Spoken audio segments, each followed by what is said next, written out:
Peace, family. I hope all is well. I hope your evening is going well. Listen, we're going to roll twice a day. We're going to roll twice a day because I have a lot. We have a lot. I'm sorry. We have a lot to talk about. Again, we have a lot to talk about. So twice a day, expect 12:30 in the afternoon, and then we're going to roll at 7:45 in the evenings. In the evenings, the sessions will probably be about an hour, hour and a half.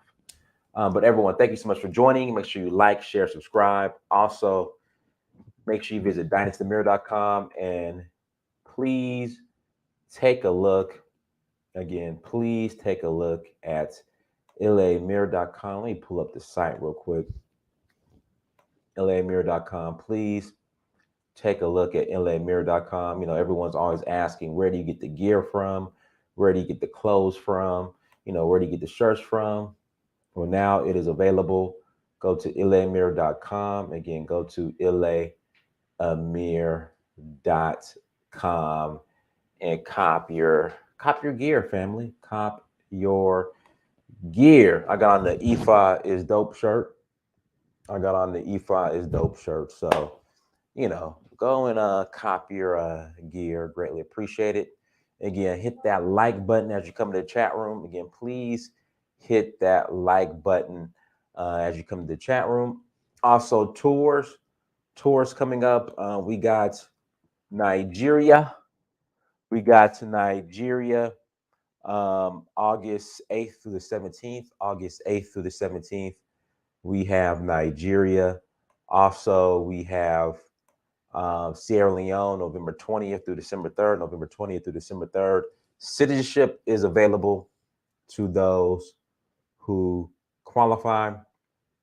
Again, citizenship is available to those who qualify. So you're interested in joining us in Nigeria or Sierra Leone, especially Sierra Leone, where if you have the right documents, you can get your grab your citizenship, grab your passport. Hold on, here we go. Right here, bam.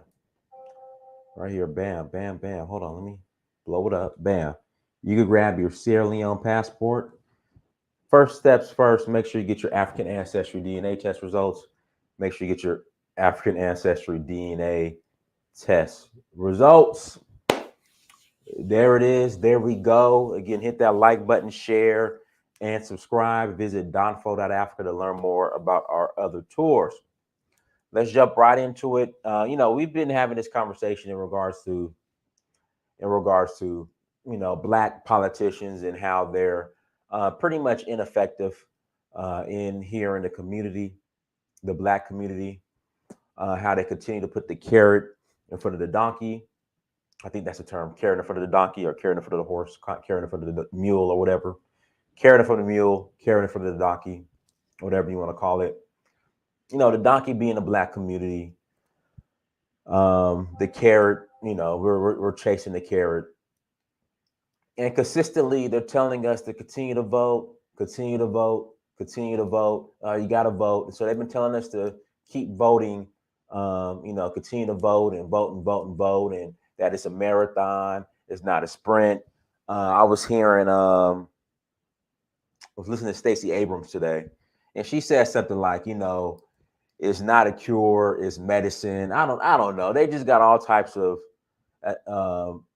cart in front of the horse. No, but it's carrot in front of the donkey too. You put the carrot in front of the donkey, not cart in front of the horse. You put the carrot in front of the donkey. But yeah, so pretty much they're giving excuses on why you should vote for them, but they're not gonna do nothing for you.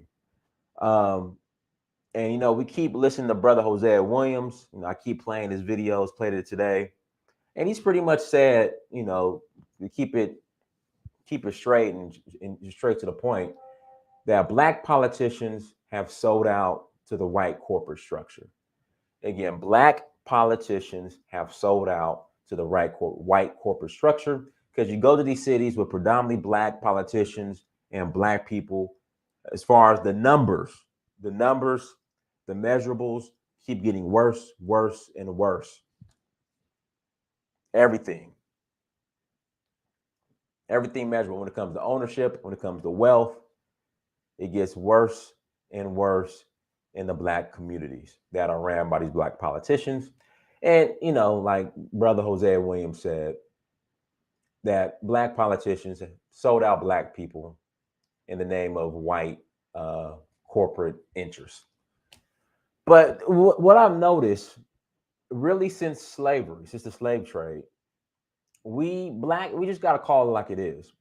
Black people across the planet have just adopted and embraced. I mean, to the point now, embraced just this sellout culture. We will sell out for pennies. Prime example, slavery. We were getting sold to Europeans. I don't sugarcoat slavery. I don't play this, we were prisoners of war and all this other stuff. We were being sold to Europeans for gin, umbrellas, rusty muskets, etc. Once we got here in America, people were selling out. People snitched on Nat Turner, Vinmark. Was it Vinmark? Help me out. Vinmark Vesey, I think his name was. People were snitching on Harriet Tubman.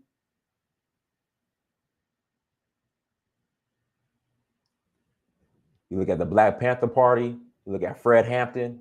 It was a black man that snitched, sold out to the Cointel. See, when we talk about COINTELPRO, we want to talk about, the white man did this and the white man did that, but black people willingly participated. Okay, black people willingly participated. All right. So we could talk COINTELPRO. We could talk about how the FBI, CIA infiltrated black organizations, but it was black men who sold out and allowed these government, bodies snitch. I mean, infiltrate and allowed, government institutions like the FBI, CIA, as they say, the alphabet boys, allowed them to infiltrate into our organizations, whether it be the Black Panther Party. Let's see here. I noticed your shirt, Dynasty. I was to go. Hold on one second. I noticed your shirt, Dynasty. I was to go to a ceremony to bless the gazebo with this little black man on it, but I had to work. I think he represents the name on your shirt. Okay. Yeah. Continue to sell out. There would be no COINTELPRO without a black snitch or a black sellout or a black informant. So we have made, being a informant, being a sellout, that's like the culture. That's black culture across this planet, from America all the way to Africa. You look at Patrice Lumumba, you look at Dami Sankara. It was black men who sold them out, and it continues. So black sellout culture has now become a part of black culture. No, Edwin. Africans. So you said West Africans sold other blacks. Don't include all blacks. No. East Africans, Southern Africans were also selling other blacks as well. You had the Arab slave trade as well on the East. All selling out. In South Africa, you had African tribes who partnered with the whites to go to fight against the Zulu with the Dutch, whatever they're called. What's the name of the Dutch in South Africa? What's the name of the Caesar? What's your tribe? Caesar, what's your tribe? Guys, what's the name of the white South Africans, the Dutch? Guys, what's the name of the white South Africans? Help me out, somebody. Help me out. The Boers, right. The Boers, I'm sorry. You had Africans who partnered with the Boers and sold out. The Africans, the Boers. Caesar, Igbos would definitely participate in the slave trade. You have Igbo landing right here in Georgia and Savannah. Igbos definitely participated in the slave trade. Let's not play. No, Igbos are still very involved in the slave trade, Caesar. Let's stop it. Igbos were involved in the slave trade.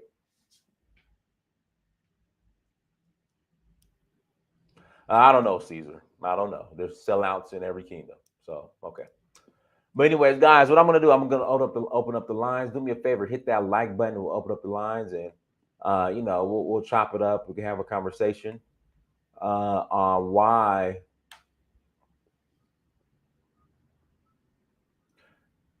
the civil rights movement being blackmailed by the CIA and FBI. Man, listen,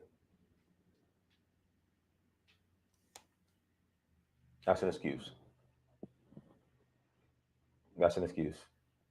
So, guys, links in the chat room. Again, link is in the chat room. Click on the link if you want to call in and add the conversation. You're more than welcome to call in and add to the conversation. Again, click on the link. You are more than welcome to call in and add to the combo, everyone. But make sure you hit that like button as well.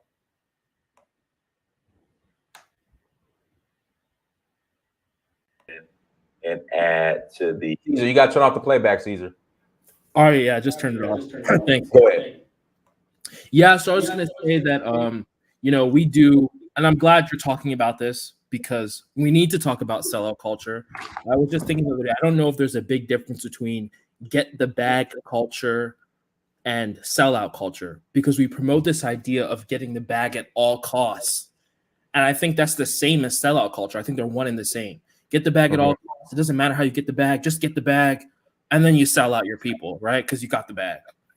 So, but then also, I'd like to say that, even though there are sellouts, it only takes one sellout to ruin the whole bunch. When there's tons of people who don't sell out, there's tons of communities that have different values that didn't sell out.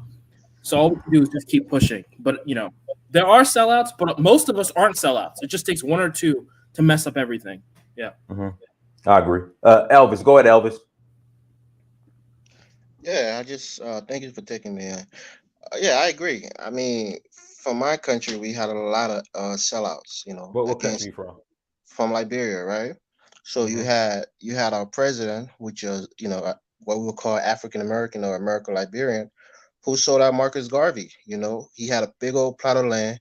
He wanted to bring some Jamaicans and some African Americans from Harlem, and this dude, along with Dubois, uh, W.E.B. Du Bois, they sold him out, and they took that land and sold it to Harvey Firestone, and that broke Marcus Garvey heart.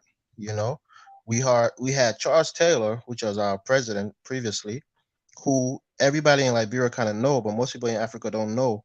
He was the one who actually set up Thomas Sankara and killed him, along with Blaise Compaoré. Then that's why during the war in Bro, Liberia. I got to see the facts on that. I got to see the facts on that. Oh, we talk about it in our country, and it was even in our TRC.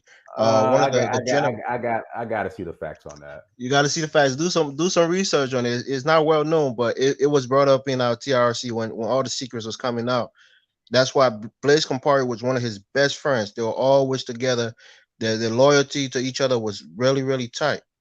And to this day, they're trying to get Blaise Compaoré for trial, and even the people in Burkina Faso, they want to get Charles Taylor in there as well. People from Gambia was even talking about it when they had the TRC as well. They brought it up, and soldiers and rebels was talking about the connection between Charles Taylor, Campari, and what happened to Sankara. So that's Bro, something you can kind of I look got into. it. That's propaganda until you could actually prove that. I'm not saying Charles Taylor was an angel, but that right there is just that's serious allegations. But go ahead. No, no. I mean, if you know the history, you know what I'm talking about. But I won't argue that fact. But I'm saying Africa. America, there's a lot of people who backstab each other. Let me ask you: do you believe Samuel Doe was a sellout? Of course, he was a sellout, but he's my kingsman. He's my tribal man. So we Or know him. what was he? Crew or Kron? Was it He Kron? was crowned, but the people from the southeast were all considered crew people because we're a related ethnic group on that side of it. The thing about it is he was uneducated, you know, Hmm. and his biggest flaw was his kingsman and the American Liberian. We had a kind of like an inferiority complex in Liberia where because African Americans was ruling that country for so many years, they kind of subjugated the native people and made us feel so uncivilized compared to them that No, he we felt. listen. What happened when Samuel Doe got in office? We're not No, gonna that's what I'm try to that's blame what I'm it. We trying to not no. What happened when he got in office? What happened? that's the psyche I'm trying to give you now. Oh no, no. His See, we're not gonna deflect and make excuses. What did he do when he got off? You can't blame this when he got in office. What he did when he got in office, you can't blame on American Liberians. I mean, come on now, stop it. that I get what you're saying. We know Samuel Doe he was a bad person, but the point I'm trying to tell you here is that he was trying to be something that he wasn't. He wasn't a miracle Liberian, but everything the American Liberian did, he was trying to be that. He Okay, was trying to be that. listen, show. Okay, so when Samuel Doe was in office, him and your tribal buddies Right. committed massacre after massacre after massacre. Give me the example of when American Liberians were in office. They were just running around massacring everybody. Oh, we're not talking about massacre. That's not my No, we point. got to talk about it because you made a strong allegation. You said Okay. that Samuel Doe was trying to be like the American Liberians. American Liberians are not running around Liberia massacring natives, cutting their hearts out and chopping hands and all that other crazy nonsense that Doe was doing. Do That's the you? point I'm trying to make. Doe That got in that's a good. office and just went and That's a went good and went point. wild. That's a good point. But do you know the tribal history behind it? He wasn't just killing different tribes. That's the point. The Gills and the Crown, we're like we're like a related people, but we had a long history before that. Mhm. You know, he had a best friend. The two people who really did the coups was Thomas Quimpa, which is a Gill man who was best friends with Samuel Doe. He was his commanding general, right? This guy and Samuel Doe vice president was a guy called Thomas Wayson, which is a Sapo guy. This is like an offshoot from Samuel Doe tribe. This guy was found to be collaborating with the Russians, and because it was this whole Cold War era. Samuel Doe executed him along with another guy called Nelson Toe, which is a crown guy from his tribe. He killed those two guys, but left Thomas Quimpa, which is a Gil guy. And then they came back trying to overthrow him because they was working with the Americans at the time when Doe was falling out of favor with America, but they were unsuccessful. So that retaliation from the crown people because they felt like the Gills now were their enemy, being some kind of tribal enemy long ago, that whole fight kind of reunited the whole thing, and that's when he started going to Nima County and killing the Gills. That's where it started from. And when Thomas Quinnipiac came back to overthrow Dole and he didn't get him, that's when all hell broke loose. That's when all hell broke loose. So it wasn't just like he was this guy who was killing everybody around him. No, he had people from the southeast, which is where his tribal group is based in that region, that was part of his government. It's the same thing that goes through Liberia. Right now, the president from there is from the southeast, George Weah. He has a lot of southeasterners in his government. A lot of people complain about it. Tribalism in Africa is a sickness really, and everybody feel comfortable amongst their own tribe, so they always surround themselves with their own tribe. But that thing with Doe, it was a tribal thing that went all the way back. But the point I was trying to make with the American Liberian, I'm not saying I have American Liberians in my family. We're friends with a lot of them. We lived together for hundreds of years. We're not saying this as to say what he did was their fault, but I'm trying to tell you that we who live in Liberia, we know the mentality of our people, the native and the American Liberian. For example, during the time of American Liberian rule, what we call the Ankara, those colorful African gloves that people wear. Mhm. People didn't used to want to wear those because it was seen as being, quote unquote country. You're not civilized if you wear those things to go out because American Liberian didn't wear it and they looked down on people who wore it. So a But lot of that's those, I mean, Elvis. That I mean, listen here in let's see here. I'm in Georgia right now. I mean, if you wear some Jabot jeans, you gonna get roasted. I mean, in 2022. I mean, that's little petty stuff. Like, I mean, if you want to rock your Ankara, rock your Ankara. That's just little petty stuff, man. you're right. But during that time, it was like everybody was trying to come up and moving up the social ladder. You had to kind of conform to the ways the elite, was living. So once he got in that office, he all his ministers and guys, they wanted everything that the previous government had, even though they was talking about they were corrupt. They wanted the same cars, they wanted to get the same carpet, the same house, because in a way they were envious of them because they had everything that they wished they had. So their way became their way, even though they were, trying to you know uh, uh, criticize them. So I'm just saying, betrayal is in every African country. Is in our blood as human beings and black people as well. You know more about it from the American side of it, and I know a little bit about it from my country and in the African West African area. But I agree with you. You know, on that Thomas Sankara thing, I want you to research it because people think he just died in a vacuum, Yeah, but yeah, that was yeah. a I big can't. plot. I'm not. I can't include Charles Taylor in that. I mean, I can't until I see some actual facts But on it. what's your thought on Charles Taylor? Because it seemed like you're kind of defending him a little bit. What's I'm your not what's your defending thought Charles on it? Taylor. I'm just saying when it comes to him having a role in the death on in killing in the assassination of Thomas Sankara, I just that's dumbfounded. Right. You know, Well, you know who not Blaise Compaoré, the guy from Ivory Coast, the president Hifel Bonnier. You know who he is, right?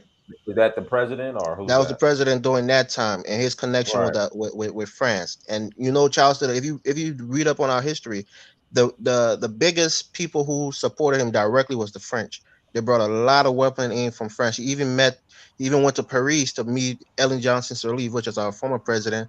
Because everybody was against Doe, and one of the things that Doe did that rubbed up against he Phil Bonnier, he killed his son-in-law, or his godson-in-law, which is the former president's son. His wife Daisy was the goddaughter of Hubert Bonnier. He ran to the France embassy, and those guys went in there, forcefully took him out and killed him. So that really rubbed up against the Ivorian president, and he set up a bounty on Doe, and he worked along with Charles Taylor, along with uh, uh, what is his name, Blaise Compaoré from Burkina Faso, and that whole cabal right there with help from France. That's what took out Doe mostly. But Charles Taylor had to do certain dirty work to get that support. I want you to read into it. You're a smart guy. You'll figure it out. There's a Okay, for trail sure. right there. Okay. Yeah, I'll Black get Lion. up. Somebody else can get on. Right. I'll get Yeah, up. yeah. Go ahead, Black Lion. Then we'll pass the collar. Okay, thank you. No, but I'm really glad you brought this conversation. I really felt like the black sheep, and every time I talk to black people about this kind of issue, the black betrayal or the African global betrayal has been the most biggest issues in our community historically. Really, like you said, from America to the continent. And the sad part is that's one of the biggest cancers that's literally affecting our race to this day. Like you guys saw Sankara, and a lot of people talk about Mandela. He sold out from South Africa and everything else.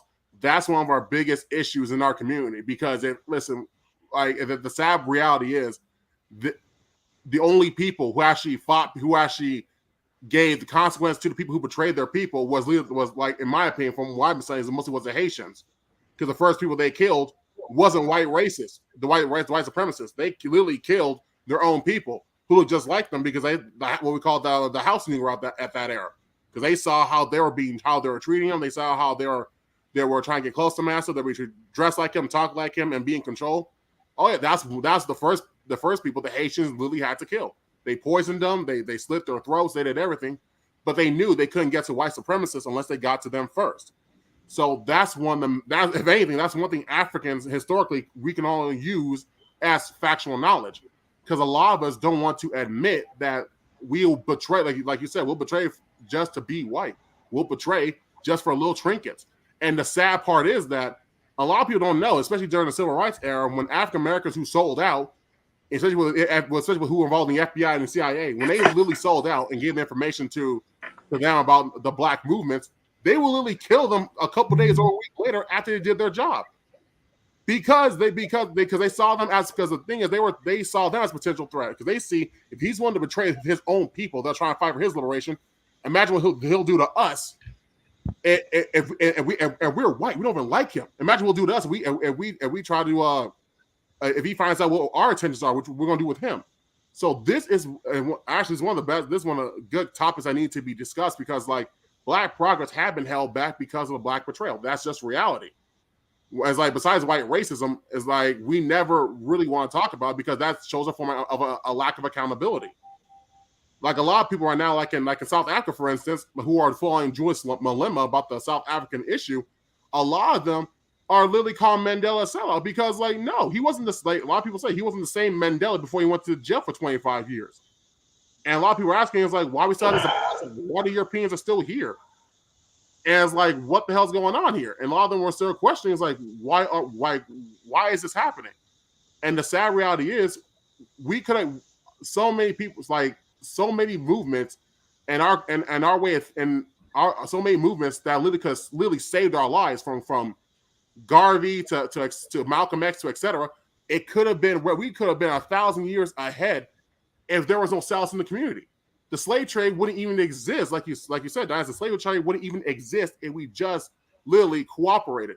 Because a lot of the sellouts, because a lot of Black people, a lot of the Black sellouts don't realize that, even though don't realize that there's consequences for you in the long run, because they see you as, because the enemy sees you as one of us, regardless if you betray us or not. So you're more of a threat to white supremacists than the average person, than the average person who's trying to fight against them.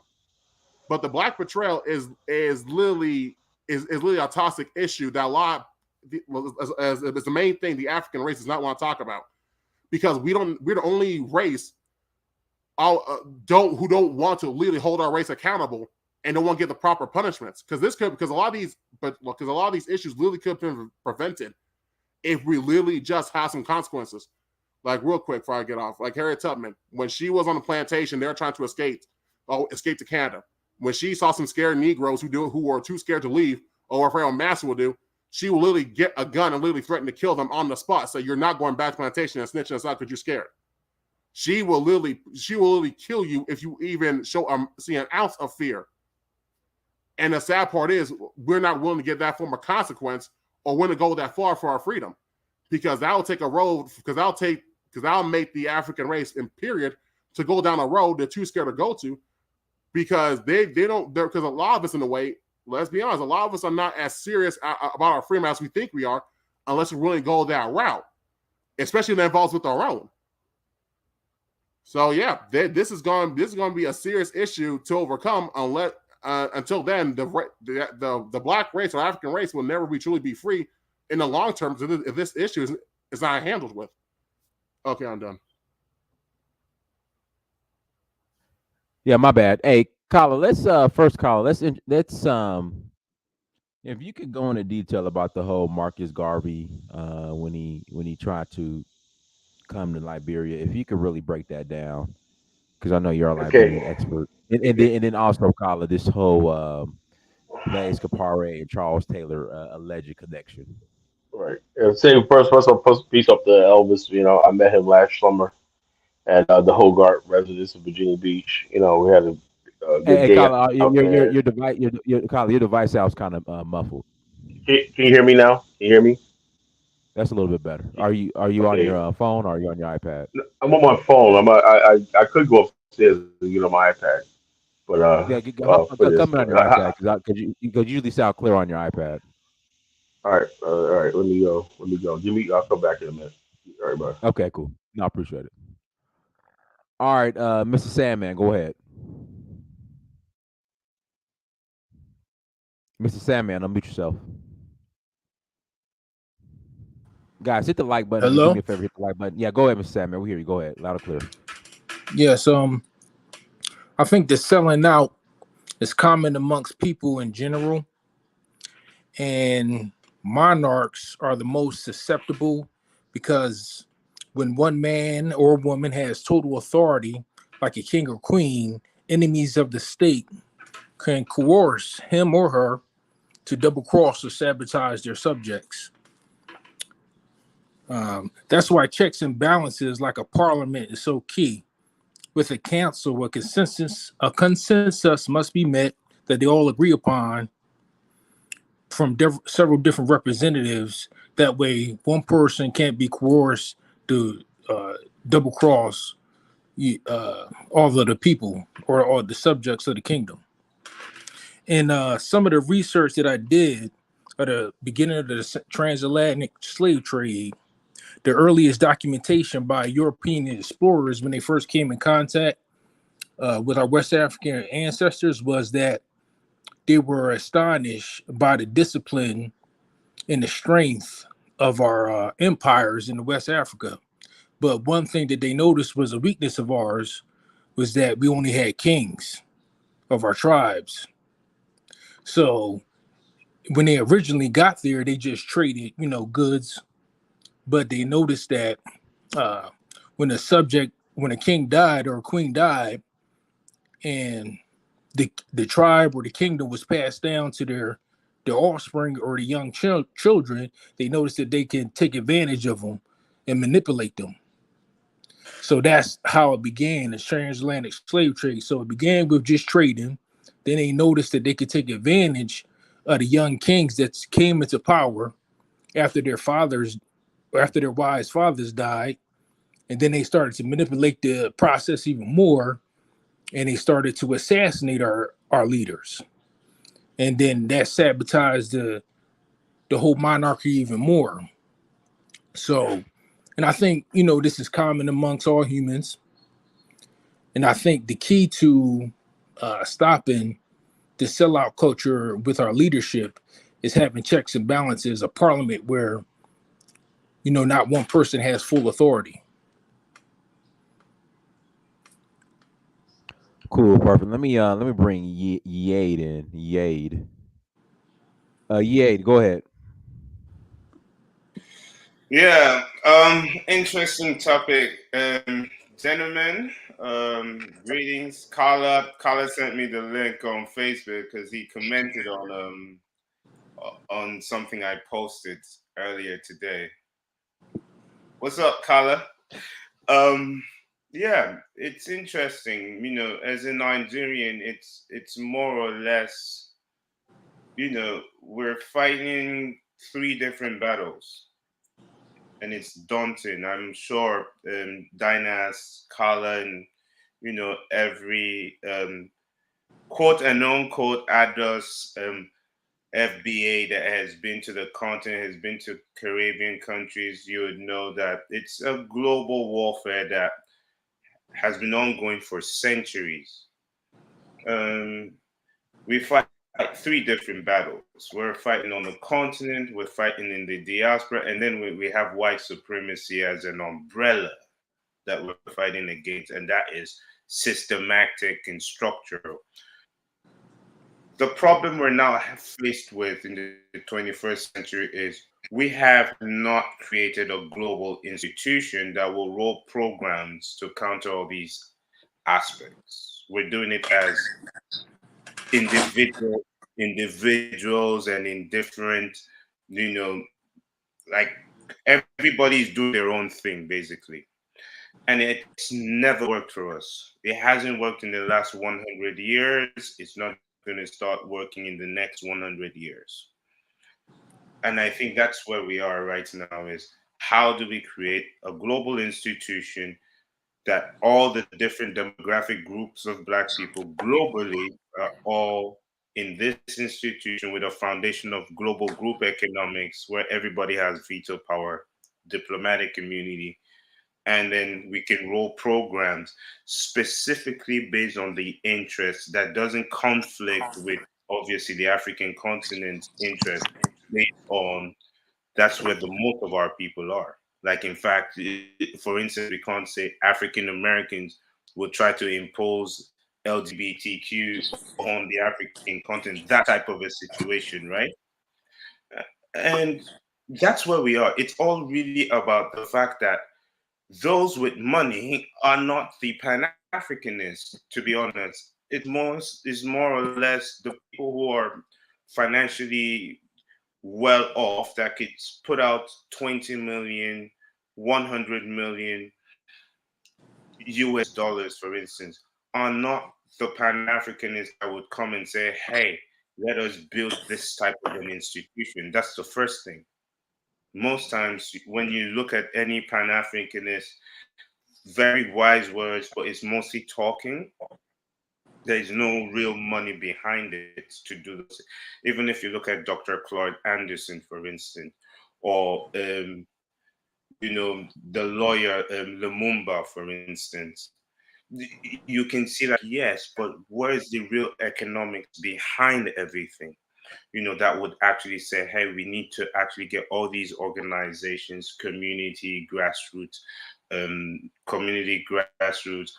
organizations, these financial services, and these black-owned businesses all come under an actual global institution and be able to do things of that nature. And I just think that's why we're still suffering, because we haven't actually institutionalized our solutions and everybody is doing their own thing as individuals.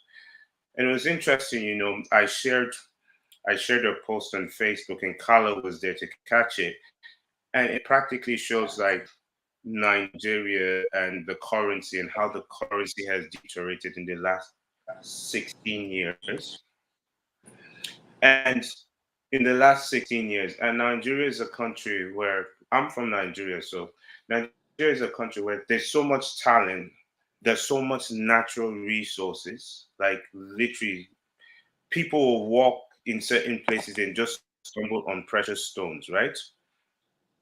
And then there is the, like I said, there's talent, there is the population, there's the manpower, and there's arable land.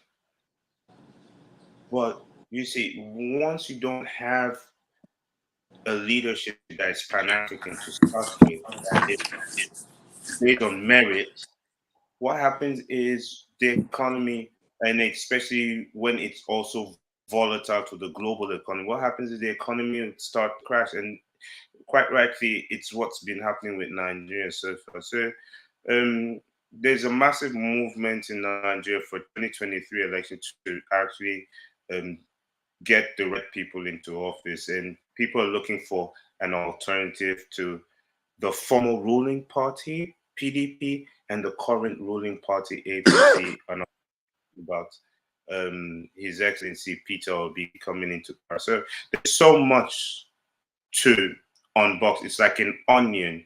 There's so much you can peel off with regards to this topic, and it's interesting because even if African Americans right now were on the African continent, and I've seen that with Dynast had a top of that, the African continent will be where it is today. And it will be the same for Caribbean countries. If you take African Americans, put them in Caribbean, it will be the same thing. So for me, I just think we just need to create the global institution that it's just us in putting our solutions together, implementing them, actually looking at the progress where we can be able to measure the progress of our reach. It was very interesting what Mr. said about how the West African slave trade, the Maafa, happened after the Arab slave trade. There was one group of people that were constant in both. It was the Ashkenazi Jews. So they were there. The Ashkenazi Jew was with the East African slave trade. So they already knew how that was working. So when it came to West Africa, they were there. They had already told these different people like, oh, this is the weakness. So they just witness the weakness and then they use it. It's the first thing you send when you want to wage warfare are your spies. That's the first thing you send. You can send them as traders, whatever you want to send them as, but that's the first thing you do when you want to wage warfare. You first send your spies.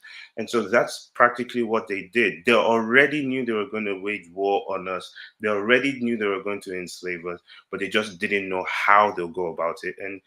And that's the case. That's where we find ourselves. And the entire global capitalist system has been built and is still being sustained by the enslavement of the global black race worldwide. Yep. That's Yep. how I'll land. That's food for thought for everyone. That's how I'll finish Yep. my comment. Thank you very much Yeah. for your time, All right. gentlemen. Thank you, Edward. Anyway, like I was saying, we'll talk about a couple things. Well, Colin, One can you just speak said about. on the whole? Colin, can you speak on the Marcus Garvey and? Okay, I'm gonna get it. I'm gonna tie this all together. Okay, I'm gonna tie this all together. Okay, he talked about global finance. Do you know that Garvey raised $2 million in Black America to finance Liberia's external debt? Okay, $2 million, right? And all he asked for was land. The land eventually went to Firestone. Now, I'm not going to blame the government like a lot of people try to say, oh, Firestone. You know, history happens what it happens. How I blame for that is W.E.B. Du Bois, right? Because they had a smear campaign against Garvey. They went to the European power, said, if you let this man settle in Liberia, he's going to be a threat to the French colonial neighbors. And I would want to say this, right? While I got Elvis on the line here, it was the Liberians of the Mono tribe, right, who held the French at bay and raised the Liberian flag. So I don't buy the idea that indigenous Liberia was oppressed. You go to the interior of Liberia, you know, Nimba. Nimba is like a booming city right now, and they're very, very patriotic Liberians. Okay, so that's a story people put out there. Now you ask yourself the question: why do they put this story out there? It's simple, right? It's simple. Anytime you have a country that's making progress, right? And this is how look. We're not unless we go to another planet. We're gonna have these conversations. The white race is gonna look at any black group of black people that's a threat to them, their hegemony and everything. They think 100 years out. So they're already planning now how they're going to do this. They go for future generations. The black race, particularly Africans, only think of what's now, what's immediate. You know, I can't see the thing. That's why we elect in our communities in America, we elect politicians who are issue and emotion driven. Maxine Waters, you know, gets out there, get you riled up to the polls, you know. Stacey Abrams, oh, we don't worry about that. Just get to the polls, right? There's no long-term plan for Black America. Nobody has any strategy and everything. You just get out there. Well, in Africa, it's the same thing. All you do is get out there, rival your tribes people, and we don't understand what really democracy is all about. Democracy is about pluralism. That means it's a bunch of ideas, and you vote on ideas, not on your person's tribal background, not on whether this person did something to your people 100 years ago. You look at the people with the best ideas, right, and you get them together to make decisions. Once they're entrusted to you to make the decisions, you know that the probability that those decisions are going to be correct to the hundredth power. And that's how civilizations sustain themselves for thousands of years. Why? Because they have books, they have scholars that debate on and everything. Before it gets to the people, right? There's already institutions and scholars and books that decide on stuff. You don't just create a country, right? And just basically, go out to vote. People don't know what they're voting for. They don't know the issues and everything. So we have a country like somebody ever mentioned PLO Lumumba, brilliant man, but nobody in Africa wants to get behind him. Why? Because that doesn't to the black mind. Oh yeah, that sounds good, hard work and everything. Our reality is trying to get to Europe, trying to get to cut a deal with the IMF, cut a deal with the World Bank, and all these things. You know, and that's what happens. And this is why the academic in the black world, whether it's American, they always feel isolated and frustrated because nobody listens to them. Nobody takes what they say seriously. You know, we take the rapper seriously, you know, and our enemies, right, choose who speaks for us. They'll get Jeezy up there. Okay, what do you think about this, Jeezy? You're a clown ass nigga. You know what I'm saying? What do you think about the, oh yeah, blah, blah, blah, blah, blah. Cardi B, you're another clown.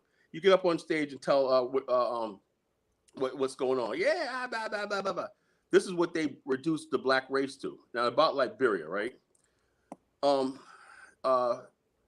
When I've known Liberia, I've been dealing with Liberians for a long time, you know, long time. And the majority of them basically will tell me, not really publicly, they'll tell me that coup in 1980 was the biggest mistake. It's a setback for Liberia thing. And then there's people that keep trying to justify that coup, right? And then on one hand, they'll say, the CIA did it, right? And then on the other hand, they'll say, well, it was necessary. Well, what was it? Was the CIA did that? Now, there's evidence, right, that the CIA did that. But let me ask you something about this. The CIA tried to overthrow Castro like 30 times, failed, right? The CIA tried to get rid of Lee Kuan Yew of Singapore, and so many other people failed. Why is it that the only race of people that the CIA seemed like they could just overthrow a country and cause misinformation, and there's not an intelligentsia to say, hey, wait a minute here, let's decide this and everything, like intelligent people, and then we come together as an external threat. The Greeks did that when the Persians were threatening them. The Han Chinese did that when the Mongols were threatening them. The only group of people that will let an alien, we look at other people as a friend, and the neighbor, your fellow black neighbor, as the enemy. Every other group of people understand that the enemy afar is worse than the enemy right next to you. Usually when there's an enemy afar, the tribe put their differences aside and say, look, we have a thing. The Saxons and all these other people in the British Isles did that against the Vikings, in the Normandy. So therefore they understand these people coming from a far away, they invade these isles, we're all in peril. What's her name? Borikikima rallied the Anglo-Saxon tribes and the Irish tribes against the Romans, right? Because, hey, look, we have our differences, we hate each other, but the Rome gets it over here, we're all going to be enslaved. But when it comes to Africa, right, and even when we talk about Liberia, right, no one ever says, something, the only people that benefit from Liberia failing are the people that always said that black people can't conceive a country, run a country by itself. That's what Liberia was. If you look at Maryland in Liberia, it was probably the best run settlement on the African continent, surpassed Cape Town, Durban, all that. And that was a black run civilization. Maryland in Africa, read up on it, okay? So therefore, that people don't even know what I'm talking about. Why? Because they want you to see that the white man brought civilization. So what do you have when you have Liberia, a black run country, and a thing? You want to basically pick. And if you look at Liberia's history, right, every last single tribe joined the country by treaty. There's a series out now focused on Liberia with my teacher, Kyle Fambula. She did a thing called Benjamin Anderson's Venture to Mosadu. Mosadu was a Fulani Mandinga territory in the interior, city in the interior, right? And he went up there, right? And they wanted to end slave trading and everything like that and bring these territories into the government of Liberia. Because Liberia had territory, right? But just like America claimed territory, but if you don't have people occupy and set laws, it's just a Wild West. So the Liberia had to get a frontier force. They had to get explorers and stuff like that. Why? Because they knew ultimately, like as their neighbors didn't understand, right? The French and the British were coming. So by the time the French and British, 1884, Liberia's territory was prepared. Now the Liberians, the people that didn't understand and they were allowed to be manipulated by the British and French, they found themselves. They said, "Okay, we fought against Liberians. Now what?" They said, "Okay, thank you for fighting for France." Oh, we didn't know we was fighting for France. See, the Liberians knew that. They knew about the Berlin Conference. The Africans around didn't understand what was going on. And so basically what happened was Liberia lost half its territory because the people fought against the Liberians. Now, the people in Nimba and some of Lofa, right, that fought on the side of Liberia, right, was the ones who knew about what was going on, that the French were the real enemy, not the government in Monrovia. So that's what happened. And so when we try to rewrite history, right, and a lot of Liberians try to explain their way to history, just look, sometimes you got to hold that L, right? You had, when Doe took over, the country started going into decline. Liberia had the least amount of debt and had the fastest growing economy in the world. They said growth without development. No, that wasn't true. The problem is Liberia had to send all these people. Now, Liberia spent a lot of its budget educating its people, sent all these young Liberians abroad to get skills and everything. But instead of getting their skills and everything, they got radicalized into Marxist type of politics and stuff like this. And they came back to their country, Charles Taylor, Quillepot, and all of them. Oh, we got to change this. And this is what we happen all over Africa, right? You can get a person who has Marxist leanings.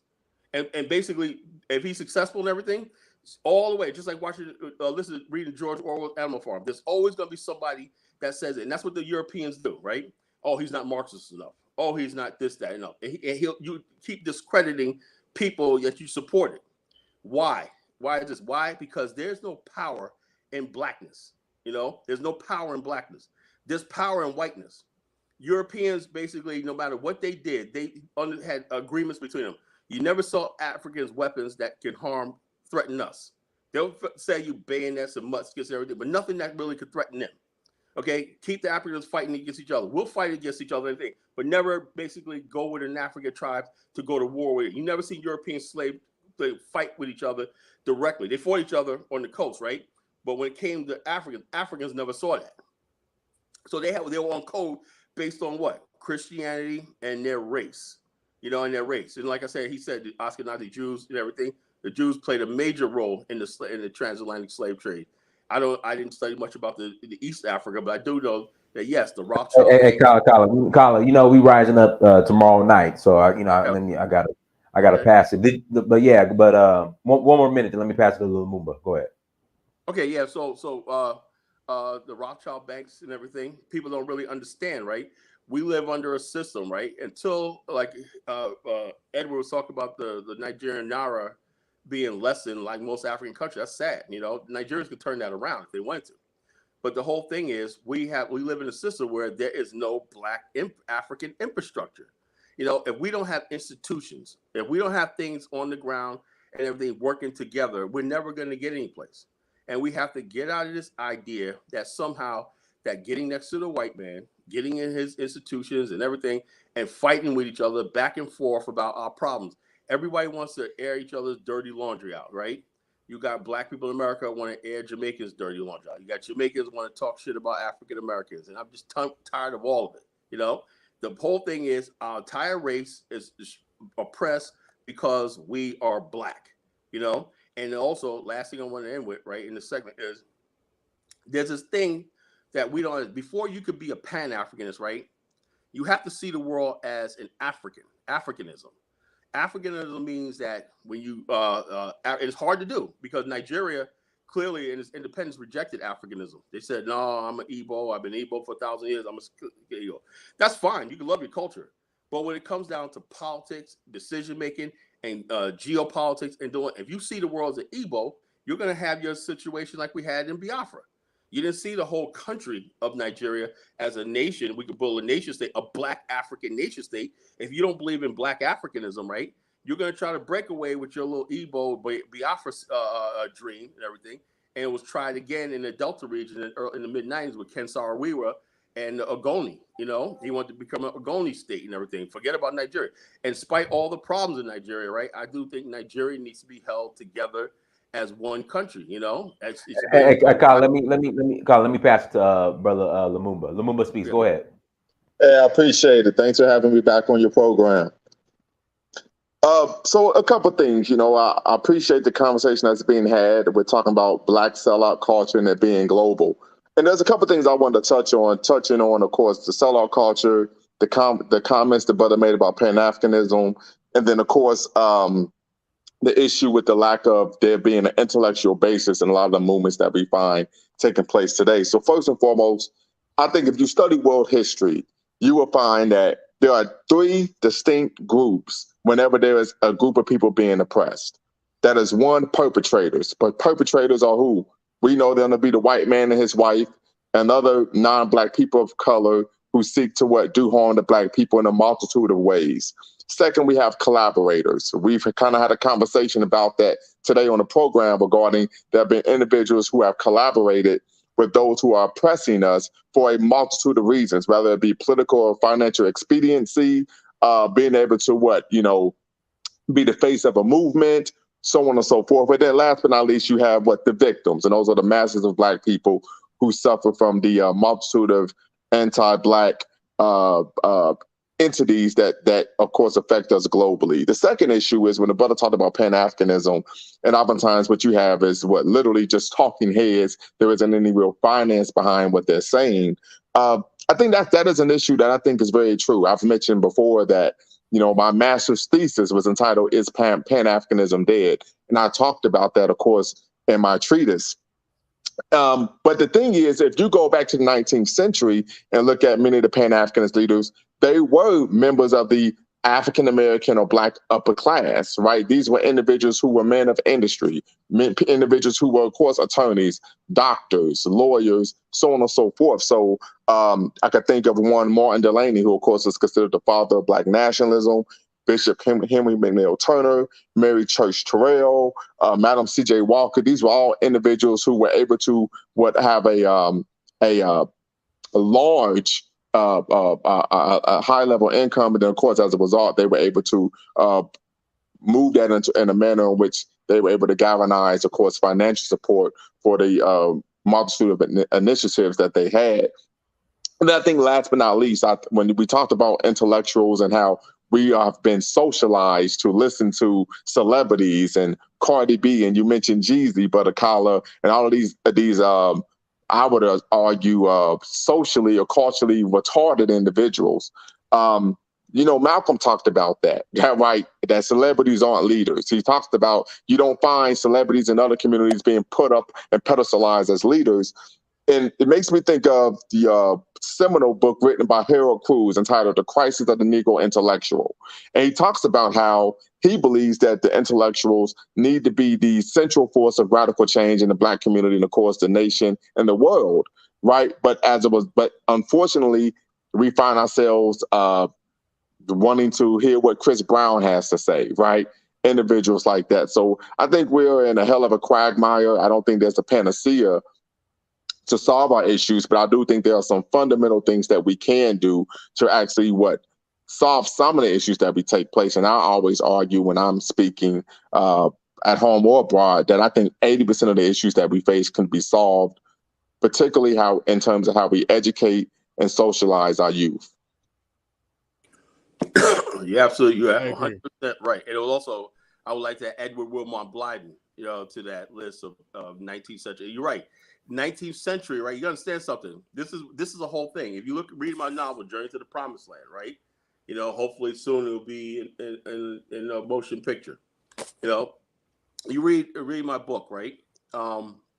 What I did was in the one chapter, Dreams, Tall Tales, and Fantasies, I think the chapter was called, right? And where you had the upper crust that were making this pilgrimage to Liberia, right? And people were beginning to ask, well, why are you going? You could make it in America, right? And the whole thing was, well, they're like, no. You had property, you had this, the white man was going to give you things. And he's like, no, I want to know what it's like to live in my own land among my own people. I want to build a nation for myself. I want to be part of a nation of my own people, And so you had Black people in the 19th century, right? Why? Because it was abundantly clear after the Reconstruction that we had no place in America. So when people start saying, oh, we chose to do this, no, we didn't. Black people were scattered, lost, they were going different places. And the most dangerous thing was young Black men who were gathered together. And that's why they passed the Mann Act with Jack Johnson and everything. They feared young Black men going to cities like Detroit and everything like that. They had no way of tracking them. They created the NAACP to track us. They didn't know how many of us were in here.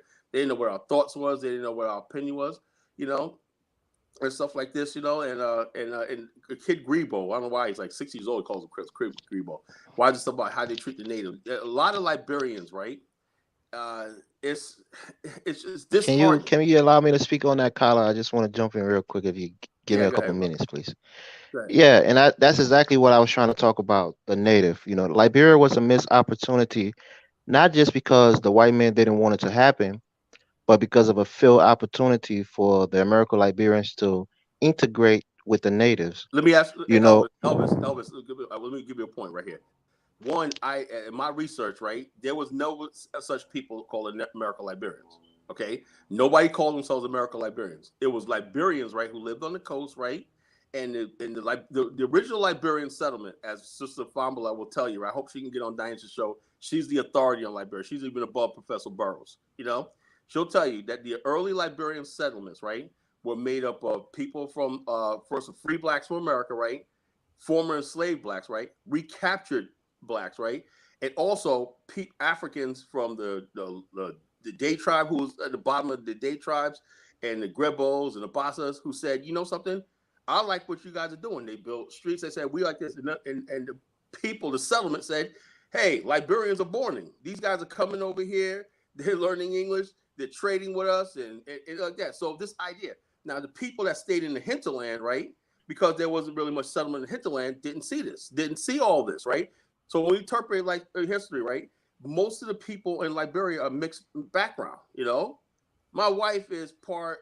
She's American Liberian, Angola, and Bassa. She's all three, but she's mostly from the Congo people. I get that, But she's basically has Bassa like that. But the whole thing is, when you look at Liberia today, and you see the culture, it was a amalgamation of this. My whole thing is this. This is what I don't understand for the life of me, right? When you say a missed opportunity, Liberians, they all, how you not say that? When you look at Liberian food, it's a mixture of African and African American cuisine. The music, everything is is amalgamation. What you have is people who don't want to be part of this thing called Liberia. They resisted this. That's what this is all about. People that like this, and I don't understand something. The same people will come to America, put on the damn American flag. They're out there celebrating 4th of July, eating jollof rice and fufu, celebrating 4th of July, waving the American flag like that. But they don't have the same love for the country. Why? Because there's no respect for when black people built institutions. The Liberia had built the first, the second, the first colleges in West Africa, black owned. The University of Liberia, Cuttington University, College of West Africa. All throughout the country, native and settlers went to school together. Got education. So they did everything they can, right? But the whole thing is this: because a lot of natives have low self-esteem, right? And this whole pride, African pride, thing, everybody thinks about their tribe. Instead of saying, so I'm Liberian, like my boy Naya. You know Naya, right? This guy, man, because Naya is like, he's a mono king. That brother's a king, He comes to America, right? And he tells any Liberian, if you don't like African Americans, you ain't friends with me. He goes, those are our brothers and sisters. And I'm grateful that they came to Liberia and built Liberia. He's a descendant of the Monos that fought against the French on the side of Liberia. And so we don't hear about those type of Liberians. All we hear about is, what they did for us. All you're doing is playing into this idea of black. Hey, yo, Colin, what we're going to do tomorrow, we're going to do a separate show on Liberia tomorrow night. But let's get back to the sellout culture and all of that as far as all right. Right. Yeah, but we'll definitely cover. We'll do a show tomorrow night. We'll rise up tomorrow night, Colin, on Liberia. Guys, do me a favor, hit that like button. Go ahead, hit that like button. Or go ahead, Elvis. Right. So again, I wanted to just kind of piggyback on what Colin was saying. I kind of disagree with some of his points, but mainly, when it comes to Marcus Garvey and those guys who want to come to Liberia, it wasn't done by the native. The native didn't come in and say, well, we don't want African Americans coming to our land or people being repatriated to Africa. It was the high class, the elitists, the politicians who were quote unquote other, African Americans, if you want to say it that way. And they thwarted his plans. But I just want to get back quickly to the point about the coup. I'm one of the people who said the coup was necessary. When you don't understand, the dynamics between the different tribes in the country, you won't really fully understand why it happened. The coup didn't just come out of the sky and fall on Liberia. At the time, right before that coup, we had what we call the rice riot, where a lot of Liberian citizens were protesting for the price of rice to go down because the government wanted to raise the price of rice to That's not 13. what happened. Elvis, that's not what happened. That's not what happened. That's not what Give happened. me a couple of minutes, That's please, not what happened. Kyla, please. Let me just Everybody say say that. That's a talk. That's when we don't have proper education and people like that. That's been debunked so many times. That's not what happened. Why the rights happened. But go ahead. right. So you had, people protesting, and there was a shooting. A lot of people got killed in the streets. A lot of the leaders of the rights, people who planned that riot or the rights protest, they got arrested. You had people like Marcus Matthews. You had people like Deacon Carler, Chiachipo. A lot of people who, again, I want to say this, were mostly from the southeast. And the reason I mention the southeast is because these are the crew, what we call the crew people. You got about 5 tribes in the southeast. They are not as or centralized as other tribes. They're more of a liberal kind of people. They don't like to be told what to do. They don't like anybody coming and telling them they have to abide by certain rules. You got the crew, you got the crowns, you got the gribbles. They weren't civilized. They don't like they didn't like order. They didn't like laws. They didn't like government. They want to do it. If it was up for the crews or whatnot, Liberia would be under the British because the crews collaborated with the British, with the crews in Sierra Leone to put the Liberia under the Union Jack flag. That's a fact. That's why President Howard went down there, right, and took them out. That's what happened. There will be no Liberia if the crews would have had their way. And they used the illiterate crews, right? It's the elite crews. That's another thing. People have elites in every group. The Gribbos had their elite. They were educated. The bosses had their elite and everything like that. It was everybody jockeying for power. No one thought about the state or the republic. They didn't even see the world through the prisms of this is a black republic, right? Why are we trying to undermine the only black republic on the continent?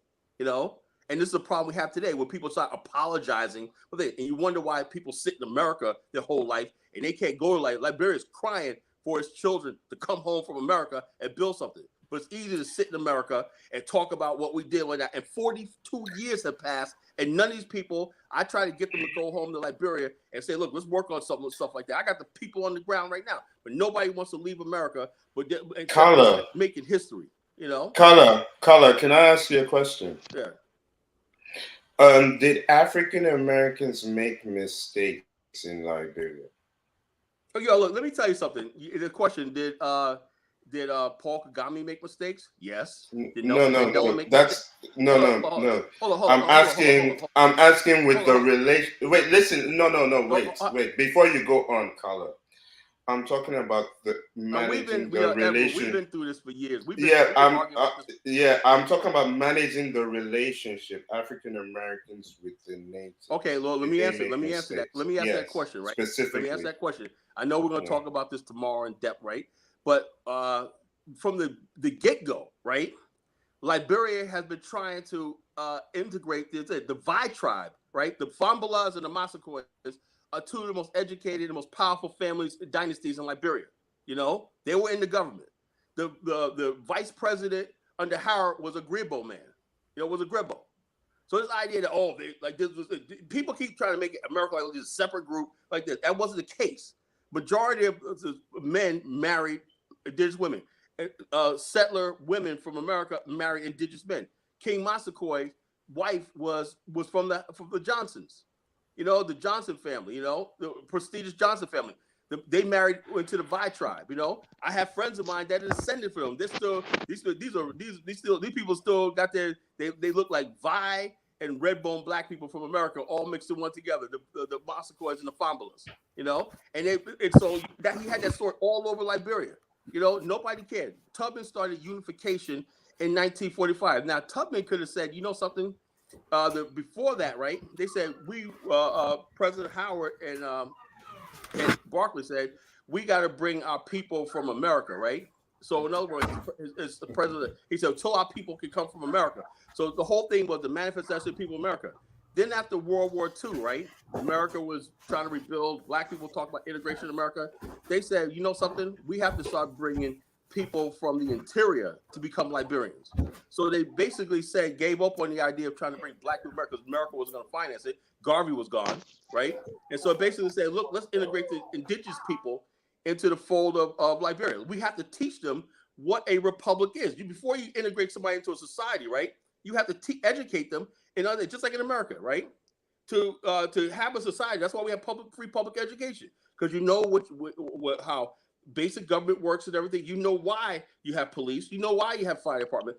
You know why you have a hey Kala, have you heard about the Fernando Po saga in Liberia? I'm gonna go into that. That's another Elvis, one second. Kala, before you go into that, because you're gonna go for a while. Before you go into that, Kala, do you know why I asked? Wait, 1 second. Well, Kyle, let him ask the question. Or go ahead. Yeah. Thanks, Dynast. You know why I asked that question is because you said two things. One, you said, well, it was mostly at the coastal area, but the interior didn't really know what was going on. And then the second thing you then said was that means that there was some level of isolation, right?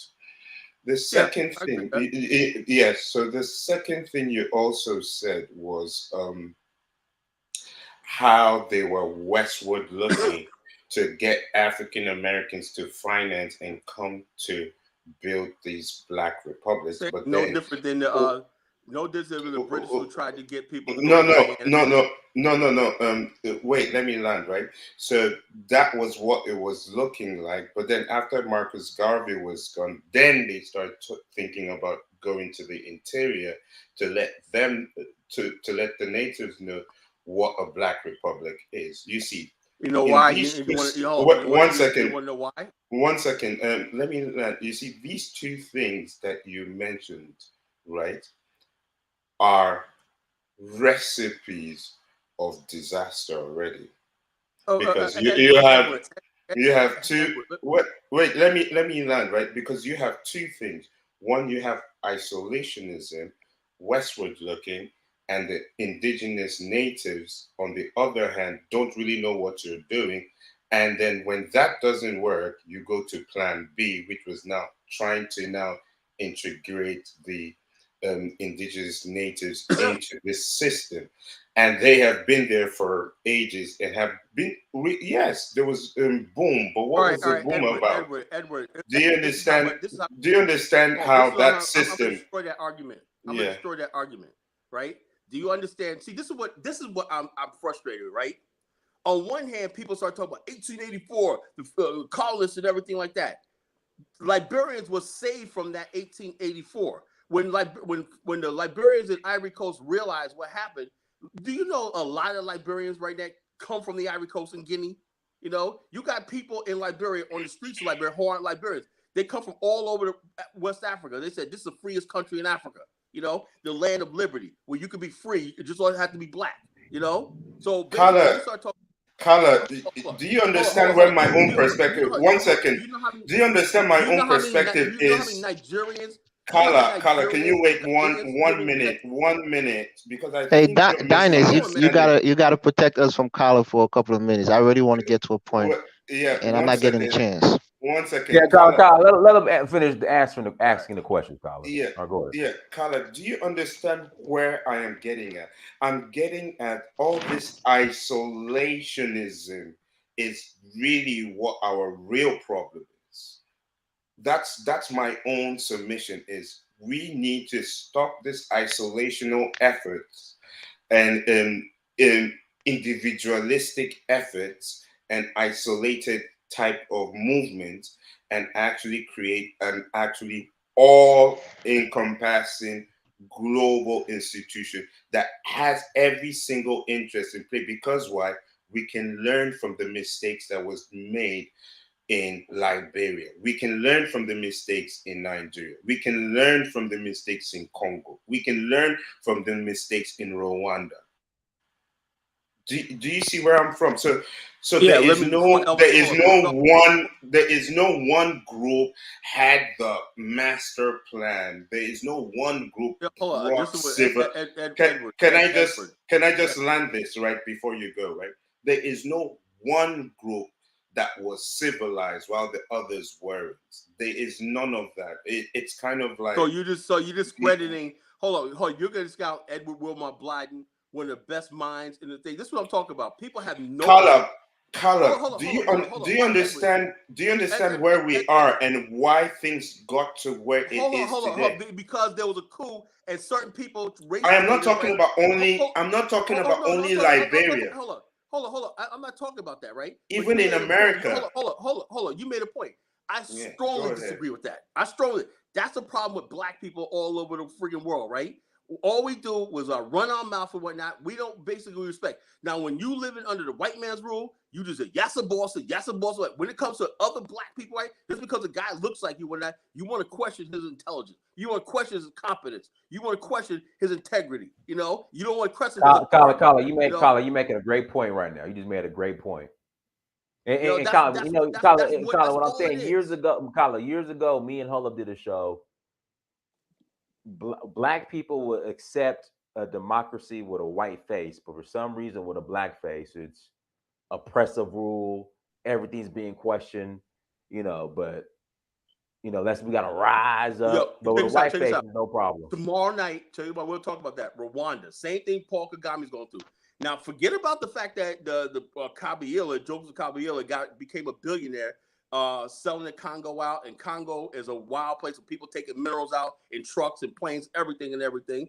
It's all like the French, the Belgium, and everything got their hand in everything. Blood money flowing all over the world through the Congo. But everything they want to do is blame all the stuff that's going on in Congo on Paul Kagame. And then when I stick up with Paul, but he did this, Kyle, or not. This is what I'm talking about by race traders, right? They were race traders, right? We have race traders among us, right? They always want, like me personally, like, look, bottom line is this, right? I know we got Nigerians that are assholes online. I hear them all the time, right? I know we got Jamaicans that are jerks, Caribbeans that are jerks. We got African Americans that are jerks, right? But I understand the bigger picture.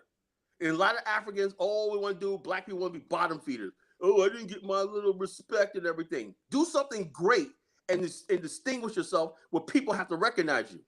And basically take your wins, right? And take your L's, take your losses. We don't Caller, give me 2 minutes, please. I'm begging you, brother. Okay. Yeah, quickly. I agree with what he was saying. There was mistakes. I mean, you had people in the hinterland who was paying taxes and had no representation. You know, I agree with that. American Liberian ruled Liberia for over 130 plus years. We had no indigenous presidents. We had no. No, Kyla, please. You can't interrupt me. Let me finish. What indigenous tribe are you from? My father is Crime. My mother is Bassa. So you're crime, but you got that. You know, a lot of our crime brothers, man. Y'all got Paula, give him some 5 minutes. Mute. Yeah. Let me just get to it. You know, there's both sides to every story. You know, and I seen Brandon, put in a super chat about bringing more guns. The thing here is you have a difference between tribal groups in Africa. It's always been that way. You have the Igbos and the Hausa. You have the same thing in Liberia. There are two different groups of people in Liberia. You have the Kwa-speaking people from the southeastern part of the country, and you have the Mende people from the western part of the country. They're different. There are different groups of people in terms of culturally and linguistically. They're different. So our culture, it's like putting different people together in the same country and try to form a nation, just how they did in Nigeria. But the point that I'm making to you, there's a saying in Liberia: peace was in heavy until a crewman went there. Meaning the crew people take no shit from anybody. They're not people who are going to succumb to anybody. We will kill ourselves. Because they ran mute, Carla, mute. I can't let that fly. Carla, everything is about crew this. Carla. I'm trying to tell you our mentality. I'm trying to tell. Let him finish. Yeah, I'm trying to tell you. Go ahead. I'm trying to tell you the mentality of the different groups of people that's in Liberia. You had groups like the Man. Don't call them Mano. Mano is a derogatory. They're called the Man people, and the Don people, what you call the Gil, which is another derogatory term for them. But they were more cooperative with the American Liberians. So they got a little bit more freedom and a little bit more integration with the American Liberian. Do you know that these people went into the southeast and had our chief? We had about, I think, almost 100 chief during the Gribble Crew Wars when we was resisting the American Liberian for taxing us with our representation. You lost. And they killed those chiefs after they surrendered. They slaughtered them. I'm trying to give you the underlining. I'm trying to give you some of the underlining tension that caused the coup. There are things that led up to it. I'm just trying to tell you this, Carla. You know about Liberia, but you don't know. There's some tribal knowledge things that you may not know. Carla, can you mute your mic? Brother? Right. So these things came up during the coup. These things came up. These people felt like this is a time of revenge because their people were singled out and marginalized in the society. And funny enough, indigenous Elvis, real quickly. So you said that there was some chiefs were assassinated, or what happened? Yes. These chiefs, after we had this war in the southeast, the people came and said, okay, if you guys surrender, we'll forget everything. We'll come together as one nation. Those chiefs were slaughtered in front of their people. They were killed, and we never forgot that. Even talking about it is making me angry today. Those are our leaders. Those are our kings. Our chiefs. They killed them. Hold on. Slaughtered by who? By the American Liberian government, the central government in Liberia. There was a war in Liberia for the land, and the United States sent a warship to Liberia to back up the American Liberians. Many people don't know this. They sent a ship to back up them because they were losing the war. They were not losing. They was Carla, losing. So why did the mute, ship come in, mute. Carla? Why did they send the ship for backup? They came in to help the American Liberians. Carla, just mute for a minute. That was Carla, for the just British. The mute. British You was can't bringing react Liberia to every. Let him Carla, you finish, can't Tyler. react to Tyler, let him finish. everything, bro.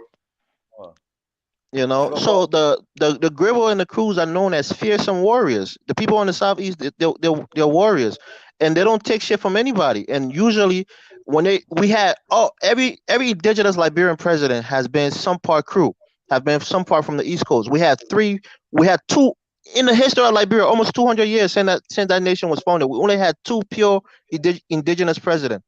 Samuel Doe and George Weah, both of them from the southeast. George Weah a Crew, Samuel Doe a Crown man. You That had make you Charles proud. Taylor, who was part Gola, but his father was American Liberia. You had Ellen Johnson Sirleaf, which has a German. Does that make you proud? Crew, Grebo, president.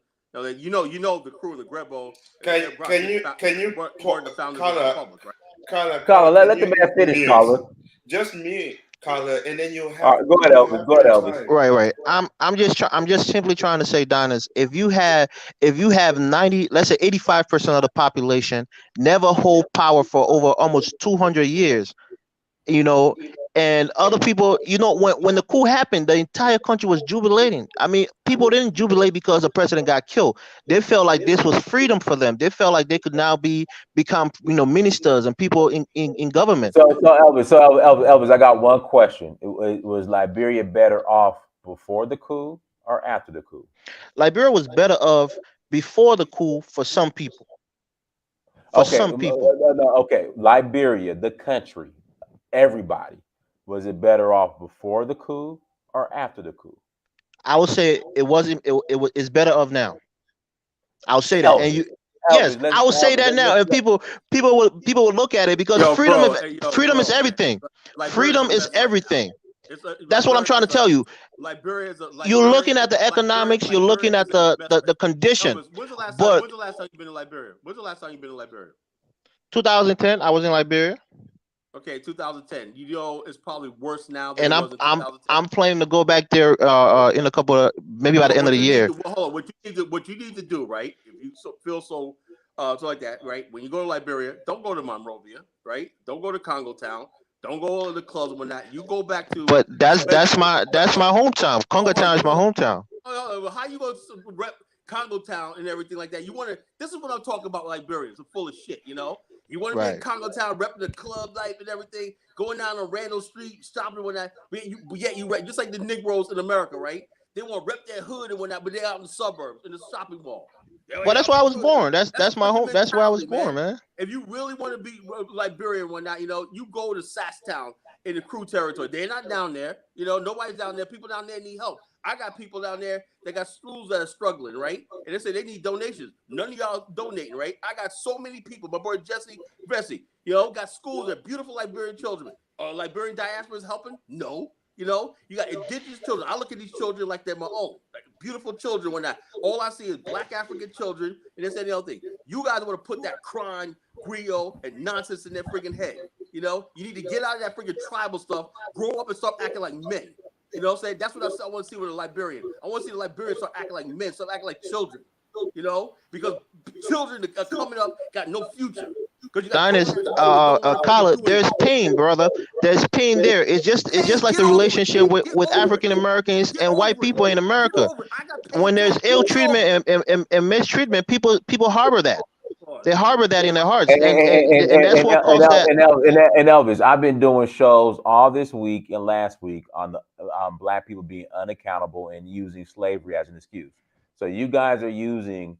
I mean, but see, this is the difference between a Black American and I would say the indigenous Liberian. You guys acted out a coup, participated in the coup, took over, and shit has been worse ever since then.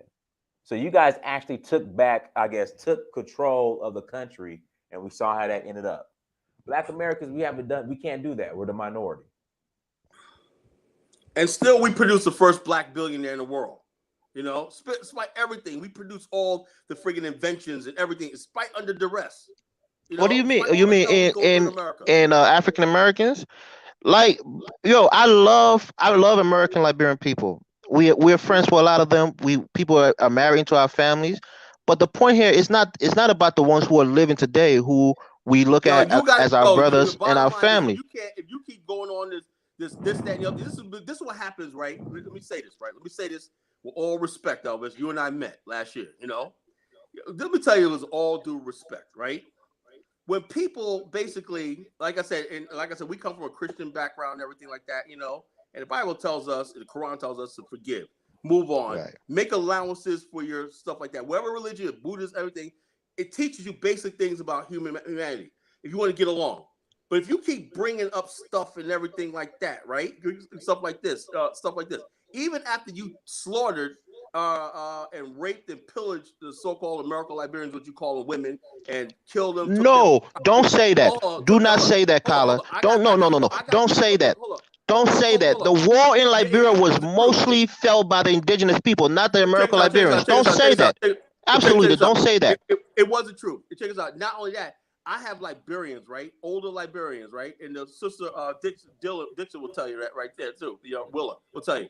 They're living in America, right? They said, "Man, my property was taken. I did nothing. I had indigenous people in my family. I fed them and everything. And this is living overseas, and when I can't go back home because somebody's squatting on their property and taking their property. We're taking that land back, and one by one of the properties that we once had, we'll take it back. People that a lot of people come from the Ivory Coast. And it's called, the American Liberians. And feel free to come to Liberia, but they don't understand. Liberia is still a country of laws. Whether you put a crew, crime, and everything, the constitutional laws are still there. And so the police and the law, to have credibility, is going to act on the law. So you guys think you're taking over and everything, crew, man, that don't mean nothing. George Ware can't do nothing without that. What do you mean, Kyla?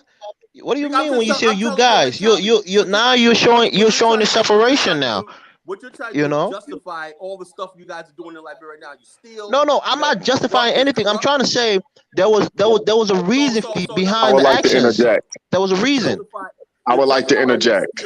Well, hold on, Colin. One second, Elvis. So before the coup, after the coup. So from Okay, let my me tell you. observation, Elvis, from my observation, I was in Liberia in 2019. Downtown Liberia, Central Town, I don't know the name of it.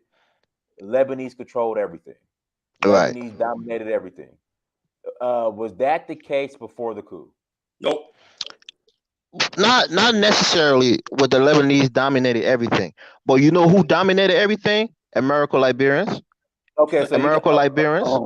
So my Lord have question, mercy. Elvis. Hold on, Colin. Hold on. One mic, Colin. One mic. This is right here. One mic, Colin. So Elvis, this is my point. Okay, so after the coup, why didn't the natives or indigenous people dominate everything? That's what I'm confused about. Because I go to Liberia. When I went to Liberia, the Lebanese dominated everything. But what was the purpose of the coup? The purpose of the coup was we had people in jail who was due to be executed. Yeah, they should have been executed.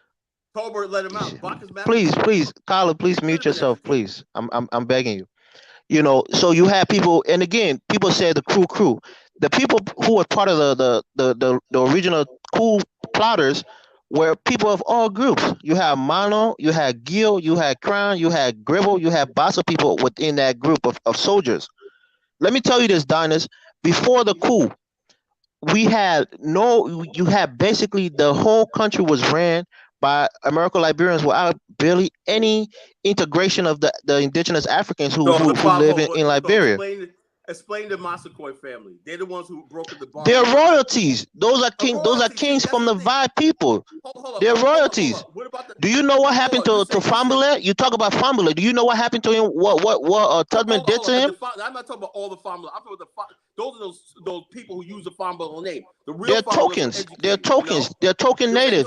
Kala. That wasn't the norm for every indigenous person. Hold on. That wasn't the norm. The Massaquoi family was the most powerful family in Liberia. What are you talking about? That's what I'm saying. You can't say the most powerful family in Liberia. They were the Vi kings. Brian, they were the last Vi kings of Liberia. Hold up. Because they were successful, right? Because they got along with the so-called American Liberians, there's something wrong with them. This is what I'm saying. The people on the bottom in the black race is always pulling us down. You know, the bottom line is this. You don't want to listen. There were indigenous people in Liberia that had top education. Y'all killed them too. You know, y'all didn't want nothing to do with Carla, and before Elvis, you go, Carla, can I say something? Carla, as a leader of thought, as a leader in the global Black community, you need to refrain from using divisive words and terms. Oh, what did I say? What did I say? No. Carla, mute your mic, Carla. And I have known you for years. We have been e-buddies for a long time, brother. Don't make it seem like it's a what did I say today thing I'm talking about, okay? But really, you really need to work on that, brother. It's been years, and you just work on that. It's from a brother to another brother. Let people. No, wait, Carla, wait. It's not about today. It's not about today, Carla. It's not about you telling Elvis you'll take anything back. It's not about today. Work on it, right? And also make sure that you allow people to air their views out, and then you can give rebuttals after they have aired their views, and not when they're trying to get their thoughts out, if you don't mind. So it'll be great if you can mute your mic most of the time, then leave your mic. Elvis, go ahead. Yeah, just my final point, and then I'll let Lumumba speak. Get in here. Quickly, Carla, you have to understand, man. You know, we saw what happened in that country. We saw what happened. Our people told us about what happened. You know, during those days, when in order for some of our ancestors, our grandmothers and grandfathers to go to school, maybe you'll be a houseboy for a American Liberian, and you have to change your native name just so they could send you to school. Well, okay, You understand what I'm saying? Elvis, let me ask you a question. Were they forced to be houseboys, or were they forced to change their name? Most of the houseboy part of it is like it's looked at as a house upward mobility by being a houseboy to an American Liberian person. Were they forced to be houseboys, or were they forced to change their name? They wasn't forced to change to be houseboy, but they were forced to change their name in order to get education under that person's name. Yes, and then when you want to bring up being forced, Fernando Poe, I think he said he's going to get into it tomorrow. They took our people, especially from the southeast, and sold them into pretty much modern day slavery. Elvis, was Fernando Poe okay?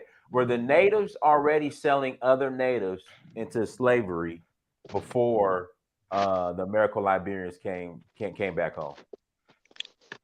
Well, yes, of course. Okay, were they already selling them to Fernando Poe? No. Fernando Poe was hold on. So you're saying Fernando Poe did not exist until the natives showed up to Liberia? I'm sorry, not the natives. The American Liberians showed up. Yes, what I'm saying, Dynasty. When American Liberian came, they came with the idea of having a utopia African state that was going to be ran by black people, right? And they came with this doctrine of no more slavery. But believe it or not, American Liberian always told Africans or indigenous Liberian that the thing that they did to their ancestor by selling them into slavery, they were going to do it back to them. You never heard that, Carla? I never read. Oh, come on, dude. Okay, but Elvis, let me ask you this. Hold on, Carla. One mic. So, Elvis, when the American Liberians came, returned back home, were the indigenous people still practicing still engaging in the slave trade with white people? I would say yes. I would say yes, right? They were. Yes, I would say yes. But you have to understand who are the people selling slaves primarily in Liberia? Do you know? What was it? King. What was the king that? Salbosa, King Peter. Yeah, they were the. Also, the Grebo King Freeman. Freeman spoke fluent English, right? That's another thing. The people in the Grebo people, and a lot of people spoke English on the coast. So they had contact with the Europeans for a long time. King Freeman smoked the pipe. He wore British garbs. The Day King, right? The Day King. King when Peter, you say the Day, you mean the Gola or you mean the Vi? No, the Day people, the Mambas, right? His son was educated in the British, right? In Liverpool. Hold on, check this out. The freaking people don't understand this. When they make indigenous people seem like this, so innocent and everything like this, these people have all over the country, not just Liberia, right? The royal Dutch family and the Portuguese family married into African societies, right? It took on African wives to gain access to the slave trade, gold, everything else. So people understand these people have mixed loyalty still to this day. There's a lot of crew people, their allegiances to the British, you know? A lot of people wish that the British would have colonized Liberia. So if we're going to try to build a free society of black people, and you got people there talking about, yeah, well, until the American life, this was paradise. Paradise with human bondage, slavery, pawn system, and everything. And let me talk about Fernando Po, right? Fernando Po was this. This is what happened with Fernando. This is the only reason why it made international news, right? The British and the Spanish were competing for labor, right? Labor, right? The Spanish had a monopoly on labor, that people can grow chocolate and stuff like that, you know, in friggin' and the French. They're all competing for labor, okay? If you don't have labor, you can't do anything, right? The British setup was on Fernando Po. You were once a Spanish colony, right? The Crew tribes were migrating to Fernando Po for over 100 years. 100 years before the Fernando Po incident, right? Hey, Kyle, let's do this. Let's talk about Fernando Po tomorrow. We're gonna do a show on Liberia I'm gonna go into it detail. Yeah, we'll do it tomorrow. But Elvis, this is the thing. So I was in Lumumba. I'm gonna pass it to you, Lumumba. Elvis, I was in Liberia in 2019. All right, and I just think it's disingenuous whenever natives, indigenous Liberians, you know, try to put up this front that Liberia was better off after the coup. So I was in Liberia, the downtown central Liberia. Lebanese controlled everything. The damn Ducor Hotel is an absolute dump. I went to Hotel Africa. Hotel Africa is still an absolute dump. I mean, it's just you can't sit here. But guess what? The Lebanese owned hotel. What's the Lebanese owned hotel? Farmington. No. They The got one in Sierra Leone. Royal Grand. No, they got one. Royal Palm Hotel. No, they got one in Sierra Leone Farmington, too. the best hotel in West Africa. No, guys, tell me y'all. They got one in Sierra Leone too. Oh man, like I said, the Lebanese are thriving after the so-called coup. So I'm trying to figure out how this coup was a so-called win for Liberia. That's the point that I'm saying, Dynasty. For example, right?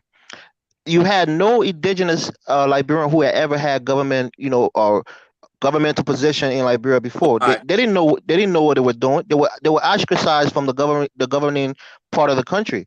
So you had a 22-year-old person who took over the government. And again, this was not he didn't lead the coup. He was just the most senior army person at the time. So they gave him that leadership. He was uneducated. He only stopped into the ninth grade. Kyle, let him finish. Kyle, let him finish. Kyle, I want to hear him. Let him finish. Right. He only stopped to the ninth grade, so he was ill-fitted to be a head of state. Everybody concede to that notion. You had those people, those indigenous people who were educated, people like the Emma Sawyers. You had people like these were professors, people who had PhDs, who were indigenous. Now these guys was trying to find a way to get him out of there, so that these educated indigenous Liberian who knew a few things about how to govern could get into it. But being that this was a military regime, you had people around Dole telling him, no, these guys are just trying to sweet talk you. Once they get you out of here, they're going to prosecute you for doing what you guys did. They're going to hang on to you guys for doing this coup. So a military man who lives by the gun is, he's going to use the gun to retain power. That's what happened. But he had no semblance of being a good president. So when Dole was there, the entire country didn't fall apart. He was building things. If you go to Congo Town, that old defense ministry, a lot of people, one of the good things they say about Dole, he did a lot of development within that short period of time. No, trust me, Kala. One of the good things people say, well, all the bad things that Dole did, he was bringing a lot of development. The war, the actual 14-year civil war is what destroyed Liberia. Not because the indigenous president became president. I'm gonna debunk that right now. This is what I'm talking about when people aren't educated, right? They use lies and everything. First of all the ministry thing that was planned in the 60s under Tubman, the 68 Tubman Tolbert administration, right? It takes years to plan something like that. To put the thing, anything you saw in Liberia during the 80s already planned out a decade ago. Just like if you see a highway built in America, right? That didn't just get planned under the current administration. Several administrations back planned that, and they had what we call earmarks and budgetary constraints and ways and means to decide that. It takes years to make sure we have the money allocated, everything like that. So therefore, all these projects like the Amakal Cabra housing. All of a sudden, it was Estate, done under the Tolbert. estate. It Uh, was uh, done. Was done under Tolbert, right? You know, because he recouped so many millions of dollars from Firestone when he ordered Firestone. He took that money and built us up. The Samuel Camion Doe Stadium, right, was built by the Chinese under Tolbert, right, but it wasn't finished until after 1980, right? That right there, they planned. No. There wasn't the current one was built by the Chinese, but Doe he was the chief sports patron of Liberia. He loved soccer. That's why they built that stadium in his honor.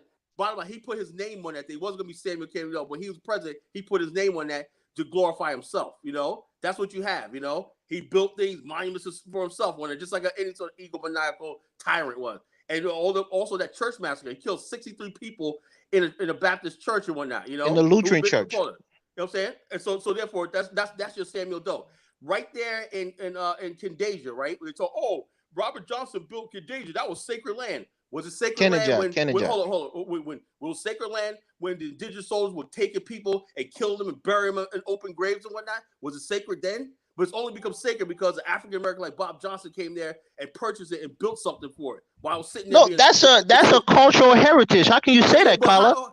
Don't be ignorant. That's a cultural heritage. If it was such a cultural heritage, why didn't y'all treat it like that when you were putting dead bodies? We had 14 years of civil war. Our war went in 2003. 2003 is not even that far back. The country was completely destroyed. Okay, hold on. Let me jump in. Lumumba, I got just one last question, Lumumba. So Elvis, all right. So where Robert Johnson's hotel is, you said that's what a cultural heritage site. That's a sacred land. Okay, Carl, let me finish, Carl. Okay, so was that land defecated or violated during Americo-Liberian rule? The entire country was violated during we're African people, right? 1 second, Colin. No, you gotta let me finish this point. 1 second. We're African people, right? After war, you have to do. Hold, Colin, please. You gotta let me. You gotta allow me to do this. After war, we have to cleanse our land. We have our traditional priests. We have to cleanse the land. We have to clear any kind of bad spirit. You know about this in other African nations and African tribes. We haven't done that in our TRC. That was one of the recommendations, that we have to do our traditional cleansing of our land. We never did that. A lot of things that were supposed to happen hasn't happened. So what you're saying, during Civil War, that that the Americo-Liberians didn't participate in. During the Civil War, you said it didn't, or they did participate? They didn't participate in it. Didn't. They didn't? Didn't. No. Charles Taylor is Americo-Liberian. What are you talking about? Charles Taylor's mixed. Charles Taylor's mixed. Yeah, but you are what your father is, right? His father is Americo-Liberian. His mother is Gola. This is what I'm talking about. You're dealing with people that are nothing but petty hucksters and whatnot. And most of his lieutenants, people like Richardson, most of his lieutenants were Americo-Liberians. Let me speak. Let Professor Lumumba speak. So one, I'm gonna say this. I am familiar with some of what took place in Liberia, but I'm not as well versed as the brothers on the panel. But I think what is important is that we don't get anywhere by slinging mud at each other. I think that's one thing that needs to be stated. What took place happened. Unfortunately, we can't change it, but what we can do is learn from it. But slinging mud at each other will not help us solve any of the problems that we are facing as African people, no matter where we are in the world. I think that's number one. So exactly. With that being said, I think when we talk about this conversation about, once again, sellout culture, and I'm going to revisit the point that I made earlier.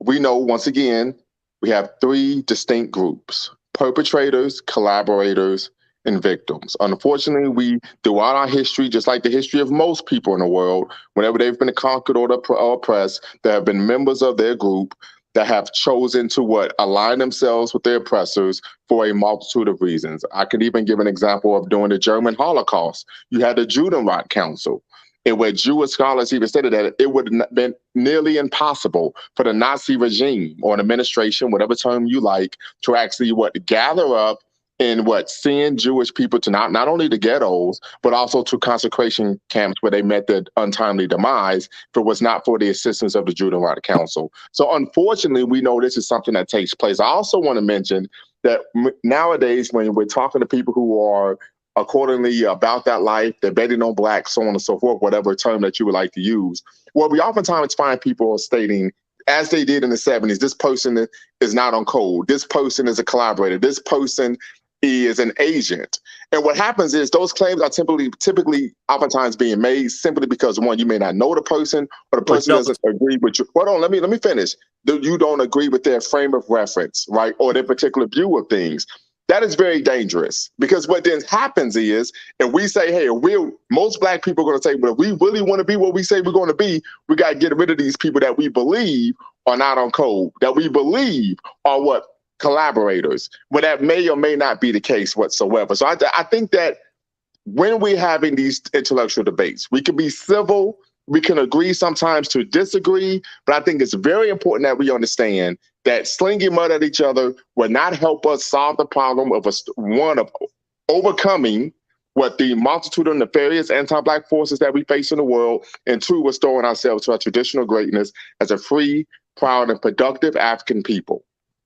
Okay, and I want to add to that, right? Here's the problem, right?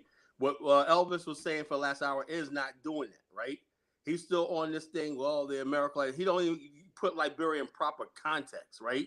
This is a black country, a struggling black country and everything, and he makes the American Liberians like they were the Afrikaners that got billions of dollars laying around and stuff like this. And basically, what? There was no friggin' plantation system in Liberia, right? And he said, okay, we got to get the land back. How about going back to the hinterland where you're from, right, and fix that up? You know, Samuel Doe's mansion is still sitting there collecting weed and abandoned. Why don't you guys put your money together and fix that up? You know, you want to go cleanse the land and whatnot. Liberia was for the people that migrated back from America, right? We basically built that republic. We built that land. What you're just saying right there is very insulting. It's offensive to say that. It's a truth. It's offensive to say that. Hold on. It's offensive to say that, Carla. Let me ask you a question. I would never expect you, a person like you who I respect, to say that. That's offensive. You can't say that. How can you say that? You know why I said that? Because you need to hear the truth. No, that's not the truth. What do you mean Liberia is for? 85% of the population is African. Only 10% or even less than that is American Liberians. What do you mean Liberia is for American Liberians? Why? How can you say that? Let me ask you a question, right? We gave you that. When American Liberian came, what we got was ours to begin with. You know. What do you mean? You don't give us anything. What do you mean? We're black people. Africa belongs to us. We don't need to ask you for anything. What are you talking about? And then when you went to war and you lost, what do you mean you gave something? So you want to go there? Let's go there. You didn't give anything. We built the roads, we built the infrastructure, we built the factories, we built everything. You didn't contribute anything to the country. Okay. All right. Now I get you. I understand your mentality. I get you. No, I get you. I get you. I get you. Now I see. Now I understand you. You know, the way I thought of you is different. Now I see who you are. The bottom line, I see your true colors. When you start saying stuff like we need to cleanse these people, no, that's not what I was saying. The land we have. It's a traditional thing where you have to cleanse. You have to cleanse the land. You say my ancestors are impure. They need to be genocide. No. You're not understanding me. I'm talking about it in a traditional sense, Carla. Let me explain myself to you. Anytime, wait, no. Anytime there's a war, 250 million people, 250,000 people die. We don't want your cleansing. How about that? Not my clan. Our entire country, every tribe has this culture of cleansing the land. Okay. Let me interject real quick, Lumumba. This is the problem, Lumumba. So I will admit that American Liberians, weren't perfect, but the way that they're, I guess, the way that they're stereotyped is just completely wrong. But then every time I bring up this simple question, then after the 1980 coup, when the indigenous population took over, how did that work out, and how's that working out now? Is a bunch of excuses, unaccountability, this or that, PSTD, it's the American Liberians' fault. It's just we can't have an honest conversation with accountability. They don't want to. They don't want That's to. that's the problem, Lumumba. No, I get you, and I understand this is something that we find wherever we are. I've always said that when we talk about the issues that we face, we have an external enemy and an internal enemy, right? And we know the internal enemy is the multitude of ways that we engage in what racially disempowering, self-defeating, and self-destructive behavior. It's very easy to point the finger at someone else, say, hell no, we won't go, no justice, no peace, you are oppressing us. But it's very difficult, and I'm not just citing one Malcolm X, Al-Hajj Malik, El Shabazz, I'm citing one Assata Shakur, I'm citing one and Julia Cooper, I'm citing one Stokely Carmichael, also known as Kwame Ture, who've all made the same claim. If you truly want to be a revolutionary, if you really truly want to restore African people to our traditional greatness, we have to do what Michael Jackson said and start with the man in the mirror.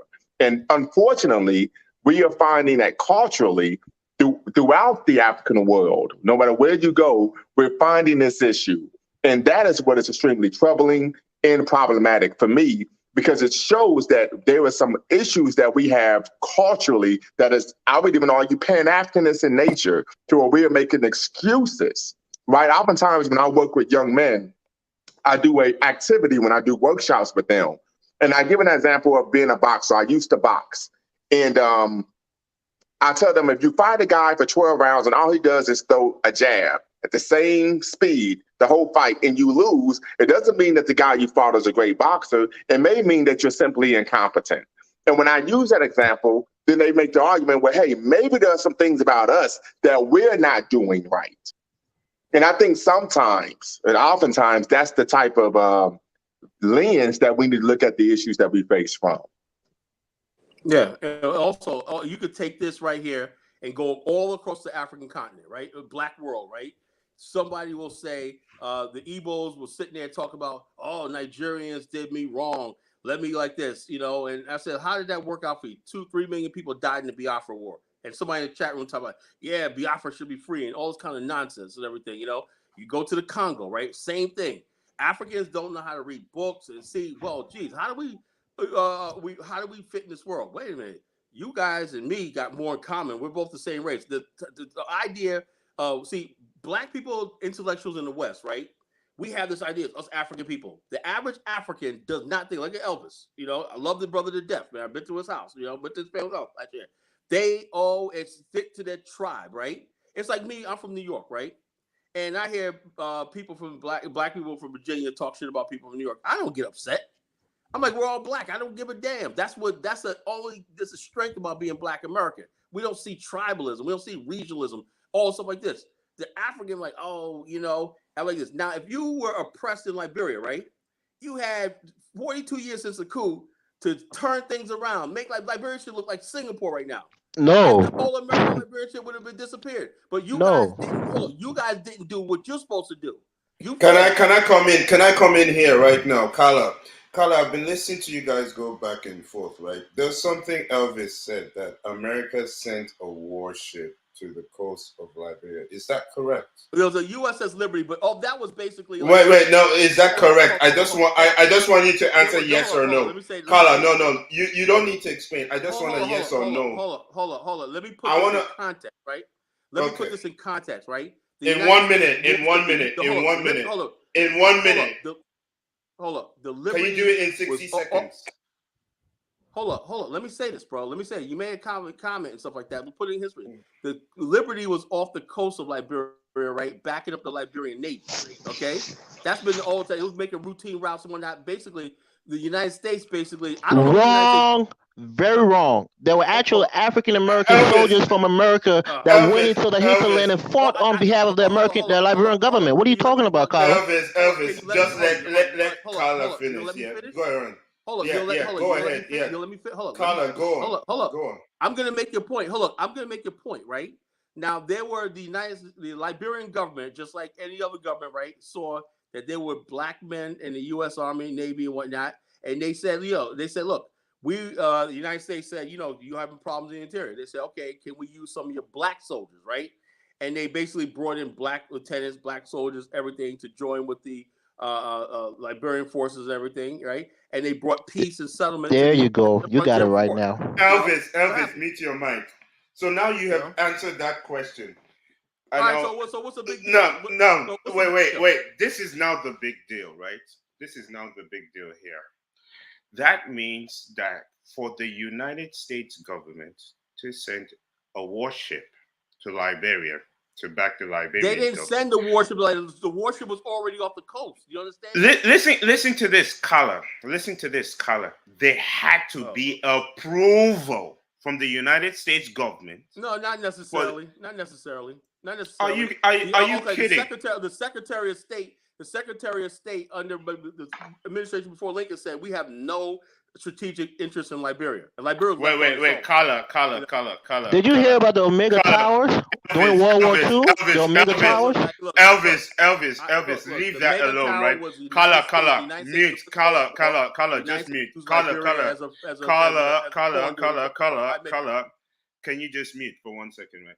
For any warship to appear over the coast of any country, and then the soldiers engage with the government to attack, to do any type of assault into that country, right? That government is involved, whether it's officially or unofficially. That's a fact, right? So what's your point? Now, What's your point?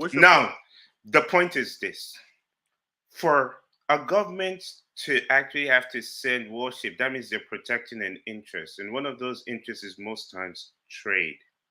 No, it wasn't. No, I'll tell you what it was. See, if you don't have facts, Edward, don't say nothing. I'll tell you what was it? I'll tell you what it was, right? I'll tell you what. At the time, there was circles in the United States, right, who really was thinking about, like, America was going through the Spanish-American War. America was expanding westward and everything, right? But there was certain circles in the United States that said we could use Liberia because they wanted to really. I think they really was planning on. They asked the British, well, what's the British? This is what happened was this, right? This incident in Europe, because this lady named Simon and her husband, right? They wanted to have Liberia. They wanted to have Liberia as a colony, right? And so therefore, they concocted this idea that Liberia wasn't worthy and stuff like that. They can't maintain its territory, boundaries, everything. It needs to be colonized, right? Because black men can't run countries, right? That was way before the modern time, Carla. That was way before. Wait, Elvis, let him go. All right, go on, Carla. Yeah, go ahead. Hold on. I'm gonna clear this all up. The British and the French, right, were putting out propaganda against Liberia, right? Yeah. And why? Because at the time, right, some African countries were basically saying, well, if Liberia could be a independent country, why can't we? And Liberia began the African independence movement. That's the truth. So therefore, the British and the French and the League of Nations went to America and said, are you protectorate of Liberia? They wanted Liberia to have protectorate status for the United States. Liberia flat out rejected it, right? And also, get this, the League of Nations and the French and British wanted to give Liberia to Poland, the most backward country in Europe, as a protectorate. So Poland can have a colony in Africa, you know? Liberia, under the Barclays, said, no, we don't want that. And then when they did, they couldn't do all that. They conducted this whole Fernando Po thing. That's what the whole Fernando Po thing. Oh, look what's going on. A closer look at that says, look, there was people going across the a president was impeached because of Fernando Po. Are you saying it was all lies? Are you saying it was all lies? Hold on. So let me land, Elvis, right? Because you got only half history. And I love you to death, man. But let me give you. And I'm not trying to be the smartest guy in the world. Now, this is what happened, right? The French and the Spanish should always be competing for labor, right? The British were bringing crew labor over from crew territory under the crew chiefs and charging them a head count, right? For 100 years. Most of these crew people worked on British ships and everything like that. And so, therefore, when they started doing cocoa plantations in Fernando Po region, they started bringing large labor, right? That was under contract labor system. This was going on all over the world, right? The Liberian government stepped in and said, you know something, you're doing business activity on our coast. It's a violation of our sovereignty, right? So Liberian government said, okay, if you're going to basically do this, right, we want a certain head count, right, of the people you take, right, of Fernando Po. The chiefs, one people don't talk about, the chiefs were the ones, they taxed the chiefs all the head count that they sent, all the boys. And the Liberian government said, look, you guys don't have enough labor to build your villages, roads, and everything, right? And that was right around the time, right before the chiefs in the Crew country did not wanted the British to colonize them. Liberian government said, you would take this labor and build Crew country, right? But instead of doing that, you set up Fernando Po. Since you're going to do that, we're going to give you a head count, right? The British media took that as Liberians are sending slavery to Fernando Po. Now, when the Christie report went over there, right? When they went over to Liberia, the Christie report found one that didn't exist. They didn't go to Fernando Po. Hold on, the Christie. You read the Christie report. Actually, read my God. Hold on. Actually, you know what you need to do? Actually, read it. The best book on Liberia. Everybody should get this book right before they get up here and make a fool out of themselves. Is this book called Liberia, America's African Friend by R.L. Anderson, published in 1953. Right? It broke down the whole Christie report, everything like that. They found no evidence. They said Liberian laborers are harsh and made recommendations. And then Charles Spurgeon Johnson. All right. Caller. And said there was no slavery. Caller. All right, caller. We'll tomorrow. Yeah, we'll talk tomorrow. No. This is the situation here. When you're trading with another country, there's always and the country has interest in your country. There's always going to be a boom. And so you have stated two things here. The African Liberians, I'm using that term loosely now, and the native Liberians, right? So the African Americans were first looking westwards to the west, and they were isolated. And the native Liberians had no access to the same governance, right? So guess what happens then? That means that they were in business with America. And that would be the only reason America would send a warship to Liberia. No, that's not what happened. That's not what happened, bro. No. Give me 1 minute, please. Can I finish? Can I finish? Caller, can I finish? You're absolutely wrong. Can I finish? Can I finish, Caller? The first investment. Can I finish? Right? One thing you need to understand is there was exports going out of Liberia to America. What exports? Exports were going out of Liberia. Give me an export. Name me the export. I don't have it at the top of my head. You don't, because it don't exist. Exports. You made iron ore. Well, there was no iron ore until the Bong mines in 1960. What are you talking about? Dynast, can I jump in from neighboring Sierra Leone? So god dang, man, you guys don't know what the hell you're talking about. You coming with this? No, listen, right? Okay, hold on, guys. We got to move on. Elvis, are you in America now? Yes, I'm here. I came here at a very young age. At what age? What year? 2004. So are your parents here too or no? Yeah, my parents, my sister, my dad, and my mother were all here. When did they come? The same time. We came the same year. We came on a DV, diversity visa program. So okay. Yeah. Okay, so this is where I kind of get confused. Hold on. This is where can I just state? Let me finish. Yeah. Thank you. But this is where I get kind of confused, Elvis. If Liberians were so, evil or no. Or we love them. Okay, but my thing is, if leadership was so bad under Liberians, why weren't you guys immigrating in droves to America when Liberians were ruling versus once you guys took over? That's where I get confused. It's a little thing called war. That's a good question. Oh God. War. Oh God. You have to understand that, Dynast. War makes people immigrate. You know that, right? War. Yeah, but Elvis, the point I'm trying to make, you guys took over, you carried out the coup, and just say it didn't work out, and you guys abandoned ship for 9 years, right? 9 years. It was a peaceful rule of an indigenous person in Liberia for 9 years. And then you had from 1989. From 1989. I don't want to no. What was in charge. No, wait, 1 second. That was peaceful. Caller. Let me. I'm trying to say. Hold on. Let one mic. But yeah. Do you understand my point? This is the consistent narrative.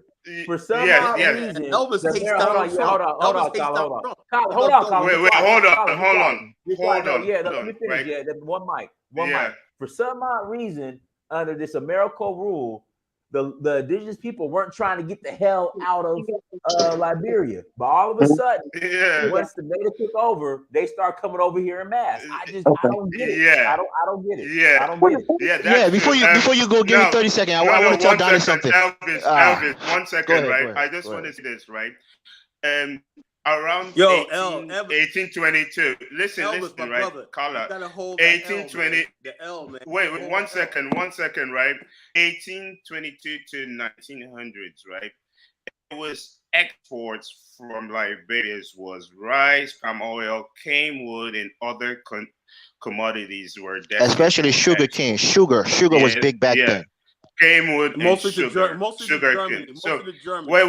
Mostly to Listen, Germany. listen to Germany. Western You markets. said we didn't have plantation. Listen, We had sugar cane plantation in Liberia during those days. listen to this, Kala, to Western markets. So it doesn't matter what it was mostly to, but it was No, to they the went west. to Germany, bro.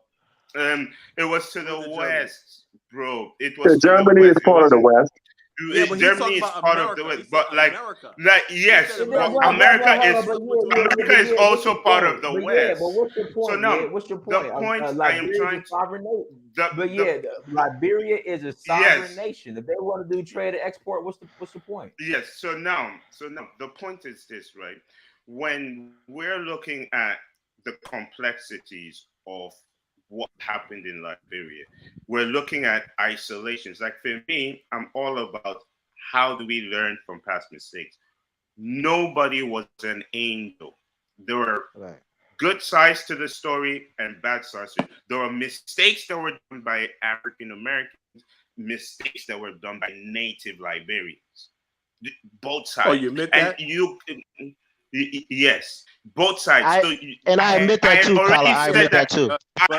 Kala, I had said this like an hour ago, but you weren't listening. You were responding. That's the problem. Yeah. Give me 30 seconds, please. Please. Let me I just would put into your like time. to chime in as well. Yes. Yeah, give me 30 seconds. Let me say this to Dinus. Yeah. Dinus, 1 second. The first schism that happened between the American Liberian was, it wasn't based on race, it was based on color. For the first 30 or 40 years, a black man like your complexion couldn't be president in Liberia. It was all the high yellow people that could become president. You know about this, Kala, don't you? What about Stephen Alabama? Okay, yeah, we got to move on. Tomorrow we'll do a show on Liberia. But Elvis, again, my point is, and this is consistent with my indigenous Liberian brothers and sisters. Under American rule, if it was so slanted and jaded and just wrong, you guys weren't leaving the country mass like you guys are once the locals took over. Because most of us didn't have access. Most of our people was uneducated. They didn't know how to get visas to come to America. If they came to America, where were they going to go? Oh my God! For real, Dinus, think about it. Oh my God! You had a group. Didn't know how to get a visa. Elvis, when are you guys having a cookout this year? The Hogarth place? Didn't know how to get a visa. Yes. But the point that I'm trying to make, Dinus, is that we don't hate American Liberians. I love them. That's the point I'm trying to say. My whole thing here is the reason. Well, hold on 1 second, Carla. I'm only trying to give you some background. What caused the coup? That was what I was trying to go to. Those underlining things, frictions. Those underlining frictions that caused the coup. Right now, for the most part, we're good. We're fine. You know, it's not like we have a inherited hatred for American Liberians. No, we don't. Let's pass it to Lumumba because I want to close out soon too. So we'll pass it to Lumumba. Then we'll pass it to Amr. Let me say one more thing. Colin, you have tomorrow, Colin. Tomorrow. Go ahead, Lumumba. Yeah, I appreciate it. So yeah, I just want to kind of push back a little bit regarding what you said, Dynast, about Liberia being a sovereign nation. Of course, oftentimes when I make an argument, I try to undergird it with scholarship. So I'm going to lean on our revolutionary historian Walter Rodney, who in his seminal text, How Europe Underdeveloped Africa, talked about how Liberia was a colony in every way except for name. And he goes into detail to talk about how the Liberian government, of course, was financially backed by the American government, right? We know Monrovia was named after the then president. Please, hey, don't cut me off. Don't cut me off. I'm speaking. Don't cut me off. Don't do that. Okay. This is what the argument that Walter Rodney makes in his seminal text, how Europe underdeveloped Africa. And so I just want to make that point that oftentimes, unfortunately, we know when we're talking about coming out of colonialism or even neo-colonialism, oftentimes there are shadow figures in the West who play a role in disrupting African nations so they can have easier access to natural resources. This is what's taking place in Liberia today. I just read a sordid article about what's taking place in Eastern Congo right now, for today in the New York Times. So I think these are just some issues that maybe we may want to look at. But I would agree that, listen, if when American Liberians were in charge, brothers and sisters who were indigenous weren't dip setting, but they are now that they're in charge, that is something that needs to be looked at. Okay. Amara Timney Royalty, go ahead. Yeah. Hello, how y'all doing today? Mar. Yeah, I'm over next door in Sierra Leone while we had a Brutus. Amara, what's going on? What's going on back home? What's going on? Huh? He had an interesting story last night on Bomani's show. About I was disheartened about the cash. All right, let him tell the story, Kylie. I let him tell the story. Go ahead, Amara. Yeah, what was you asking about? No, I'm asking what's going on in Sierra Leone, this whole strike and all this. Like, what's going on? Yeah. My wife just told me about it was a strike for gas. Is the gas so high?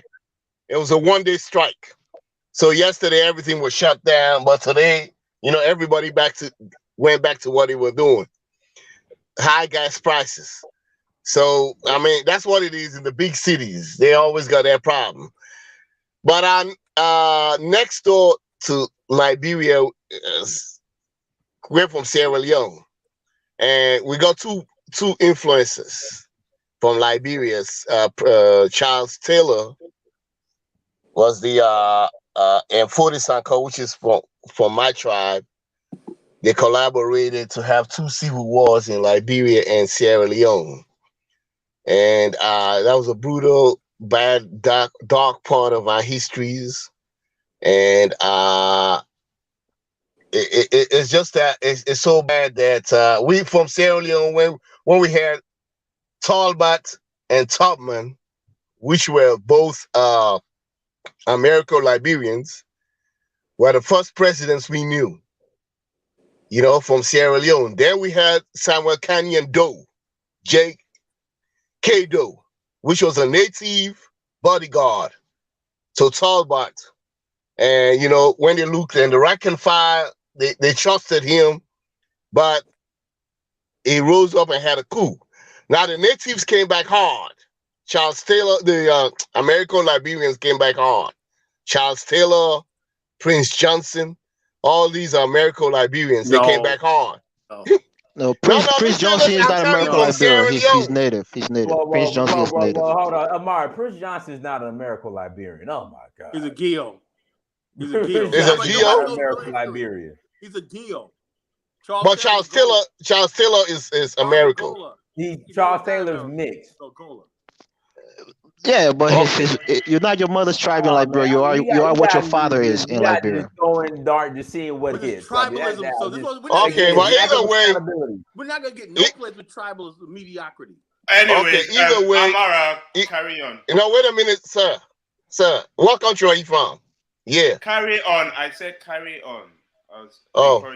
Okay. Those people influenced our people in Sierra Leone to continue a civil war, was carryover effect. And war from the 1960s, bro. Don't blame it all on Liberia, bro. Carla, 1 second. What are you talking about?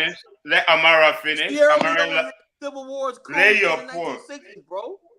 No, I'm talking about Sierra Leone civil war in the 80s and 90s. No, he's trying to say that Liberia influenced Sierra Leone. He's not taking no. I said Charles Taylor. Yeah, Charles Taylor. They met in Libya. They met in Libya. Oh man. see, bro. Do you know the history of Sierra Leone civil war? I know the history of Sierra Leone civil war. That was Charles Taylor's fault. Huh? That's what I'm saying. That was Charles Taylor's fault. Okay, well, let me break it down to you. How Charles Taylor that provided arms and ammunition There to you go. Forty Sankara to start his rebellion. Forty Sankara was the leader of the RUF. Mm-hmm. He went to meet Charles Taylor to help him out with his war in Sierra Leone. Charles Taylor helped him out. Don't You see forget, what I'm trying to Dynasty. say? That's why Charles Taylor is in jail today, not for Liberia, but for Sierra Leone. So that's It's why it's his also fault. Bottom line is the British. Let me tell you some story. The British and the Western powers wanted oil off the coast. Charles Taylor refused George W. Bush. That's why he's in jail. You know. we're not talking. I'm talking about you See, the drifting. bottom line. See, this is what they do. They create. No, you drifting. Let me give my perspective, boss. The coup in Liberia was about Liberia being head of the non-aligned movement, right? Stopping the Americas for the war in Angola, the Congo, and everything like this. But they can't sell you that they're gonna overthrow the country. I'm talking specifically about Charles Taylor. I'm not talking about. Hold on. Hold up for a minute. I'm making my point. Let me make my point. Let me make my point. I'm not talking about Liberia as a whole. I'm talking about Charles Taylor. Specifically was pivotal. Forty Sankara went to Charles Taylor asking him for help to start his rebellion in Sierra Leone. It was in a Charles Taylor incentive. You're running a war in Liberia next door, and you're successful. Do you have any responsibility? Do you take any responsibility as Sierra Leoneans? I just told you Forty Sankara went to Charles Taylor. No. Don't forget about that. Forget about that. What you mean forget about that?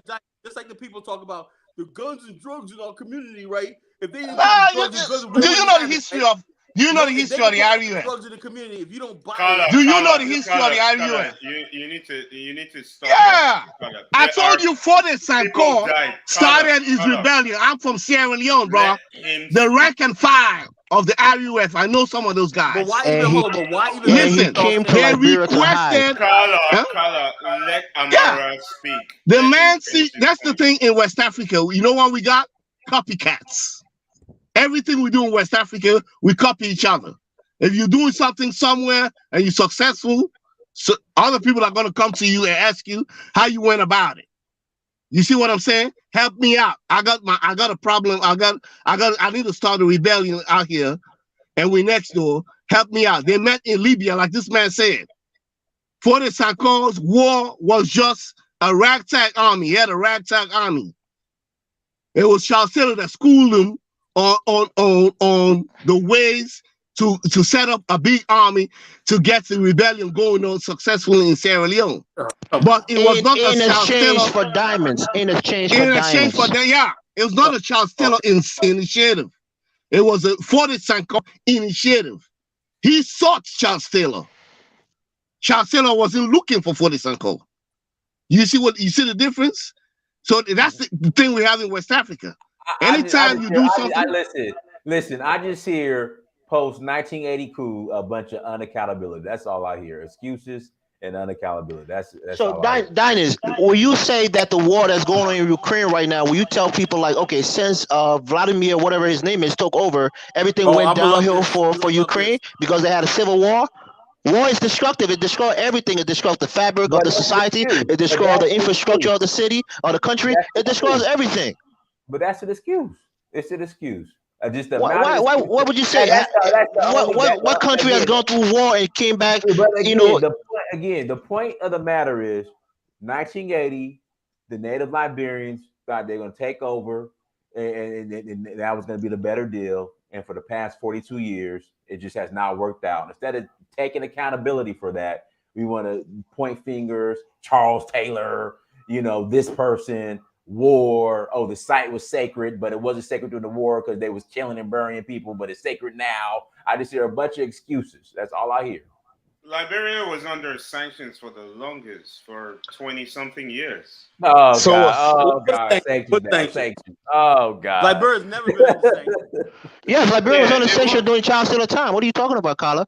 They were under sanctions during Charles Taylor's time. So in other words, basically like this, right? There was peacekeeping troops in Liberia till like 2000 or there. 2005, they left. Echo Mark, it was in Sierra Leone too. And even Onmill was there too. Hold on, let me say something. Listen to this, Carla. There was peacekeeping troops in Sierra Leone and Liberia 2005. If Prince Dinah Samir became a head of state in Nigeria, they gave him a territory and said, Prince Dinah Samir, you are the head of state. This blah, right? You can have oil. You can have everything you want. You can be like the emirs and everything like that. Prince Dinah builds the best civilization. Roads, infrastructure, everything. Paradise, right? Let me tell you something, right? This is what I'm talking, right? Everybody that did not benefit, right, or didn't slight, they weren't connected, whatever, which happens all over the world. Asians got tribes in Indonesia who never benefited from success in Indonesia. Are they basically on YouTube talking about they did me wrong? What? No, they man up and they deal with it. They say, taxation without representation. Taxation without representation. Hold on. They make the best of it and everything like that. You never see Asians do all this nonsense that Africans do. The African man will see Dynasty's nation, right, and say, you know something, man. They'll find every little thing wrong with it, right? As black people do, not just Africans, black people all over the world will do it. He didn't do this. And next thing you know, man, that firewall that protects a nation state, which is a nation, right? There are some tribes that lay down and take injustice, and other tribes fight them. Other tribes fight. Hold up, the same thing Ed Elvis will say Paul Kagame. I'm sure he basically thinks Paul Kagame is responsible for the Congo right now. It's a pattern all over the continent, you know? It's over. What do you think about Paul Kagame, Elvis? Yeah, I noticed. Go ahead, admit it. He's what we call in Liberia. He's a benevolent dictator. That's what we call him in Liberia. He's a benevolent dictator. But yeah, I know for a fact you think. Would you agree with that? Would you agree with that description? I don't think he's a dictator. How was he a dictator? He was elected. What do you mean? He's been in power for almost 20 years. What are you saying? Is that a free democracy? It suppresses the opposition. Right. What are you saying, Carla? Hold up, another thing I don't believe in, right? I look, judge me all you want, right? As far as black people are concerned, and Dynasty know where I'm gonna go with this, right? I don't think black people in 100 years, right? We should have a technocracy. The best and the brightest and everything run the countries and everything like that for the next 100 years, right? Until we sort ourselves out. I don't believe they're not technocrats. Hold on. You know what democracy means? It means morons, right? And rabble rousers, right? Rally their tribes and everything, like what happened in Lofa County in Liberia just recently. All you do is get your tribe. No, I reject that because I'm a member of a political party in Sierra Leone, and the structure is not what you say it is. No, sir. Are you? Hey, Amar, are you APC? Are you APC in Sierra Leone? APC. I don't believe in democracy. I don't believe in democracy. APC. Call to it. I'm a member of rank and file of the All People's Congress political party, in which my tribe, the Timini tribe, is dominant. I tell you that my dad. No, I'm telling you, my dad played a key role, and my dad is a technocrat. You guys couldn't even figure out how to make cashew nuts, right? What you mean we don't have to figure out how to make cashew nuts? No, sir, you're wrong. You're wrong. I told you. Carla, you really talked down on Africans. I thought you was an ally, brother. You really talked down on Africans, bro. I told you in the World Trade Organization. No, in World Trade Organization, when you sign the signature, when you signatory to the structure, this is what they do. They have producers. They have their supply chain. They have end consumers. They have producers, and they have people that procure raw materials. Now, 60,000 big corporations in the world were behind the creation of the World Trade Organization. And they put every country to play a role. If you don't want that role for your country, go somewhere else looking for some other market. But it's smarter to have to play in a system where you have hundreds of countries. Amara, 1 second. Carla, 1 second. Carla, 1 second. 1 second. Carla, 1 second. Yeah. You don't have a market. Amara, 1 second. Right. We need to give a shout out to this brother. He gave a super chat. Wait, Carla, 1 second. 1 second. Dynast. This guy gave you a super chat. He says, Sankara Brown. Sorry if I butchered the name.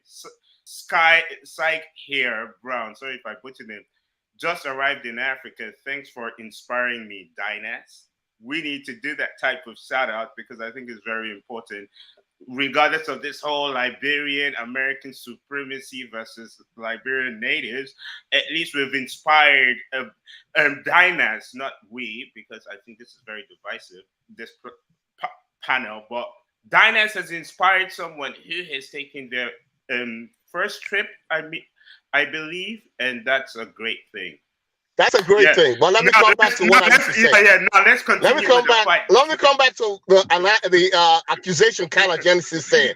Sierra Leone cannot figure out how to produce finished goods, cashew nuts.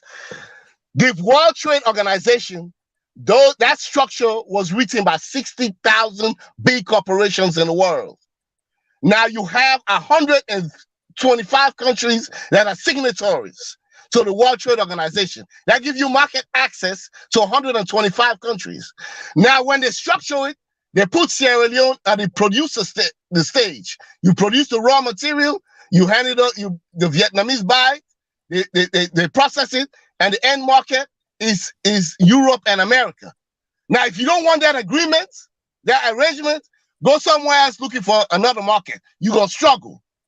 So that's what it is. It's not that we don't have the intellects to produce finished goods, but you pick your battles. If they're not going to give you market access, you produce the raw materials and pass it on.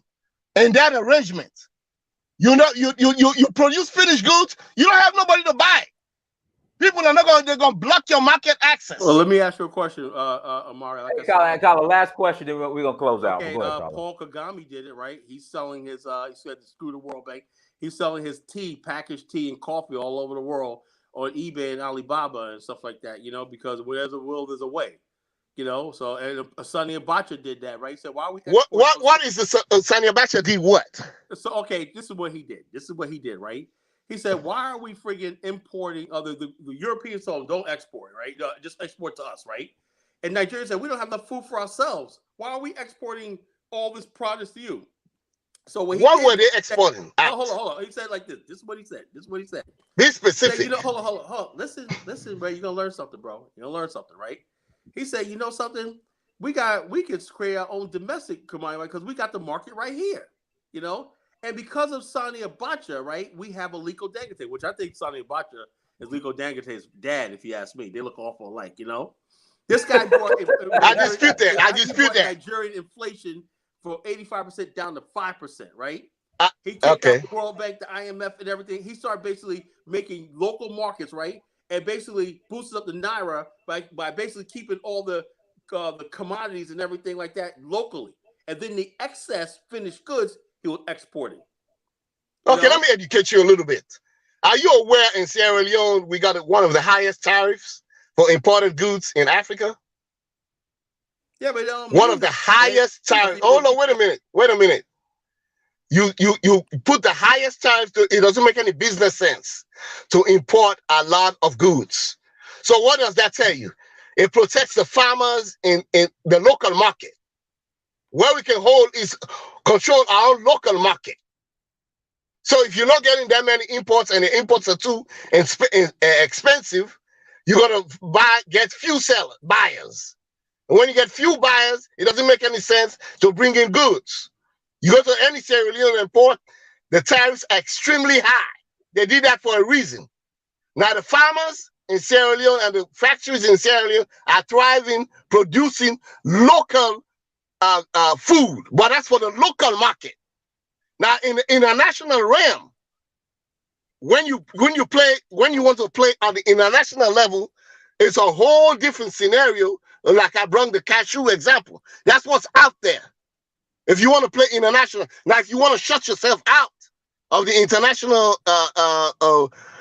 business internationally, okay, you can do that and just focus on domestic.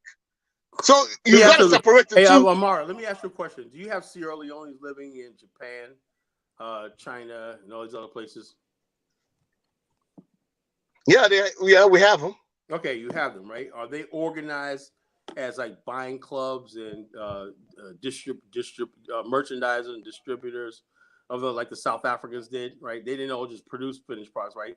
They had agencies set up all over the world to sell their product below the radar and stuff like that. They didn't have to go to look for buyers to buy this stuff and distribute it for them. They set their distribution systems up around the world. Why can't the black people let me tell you something, the characteristic of the Sierra Leonean that's outside. Hold on.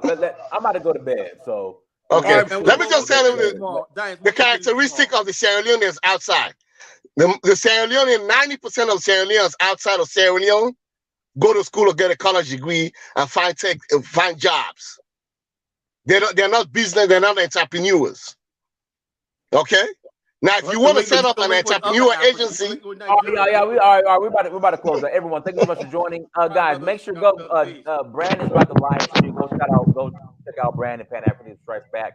Until next time, family, Dynasty, Search for All right, bro.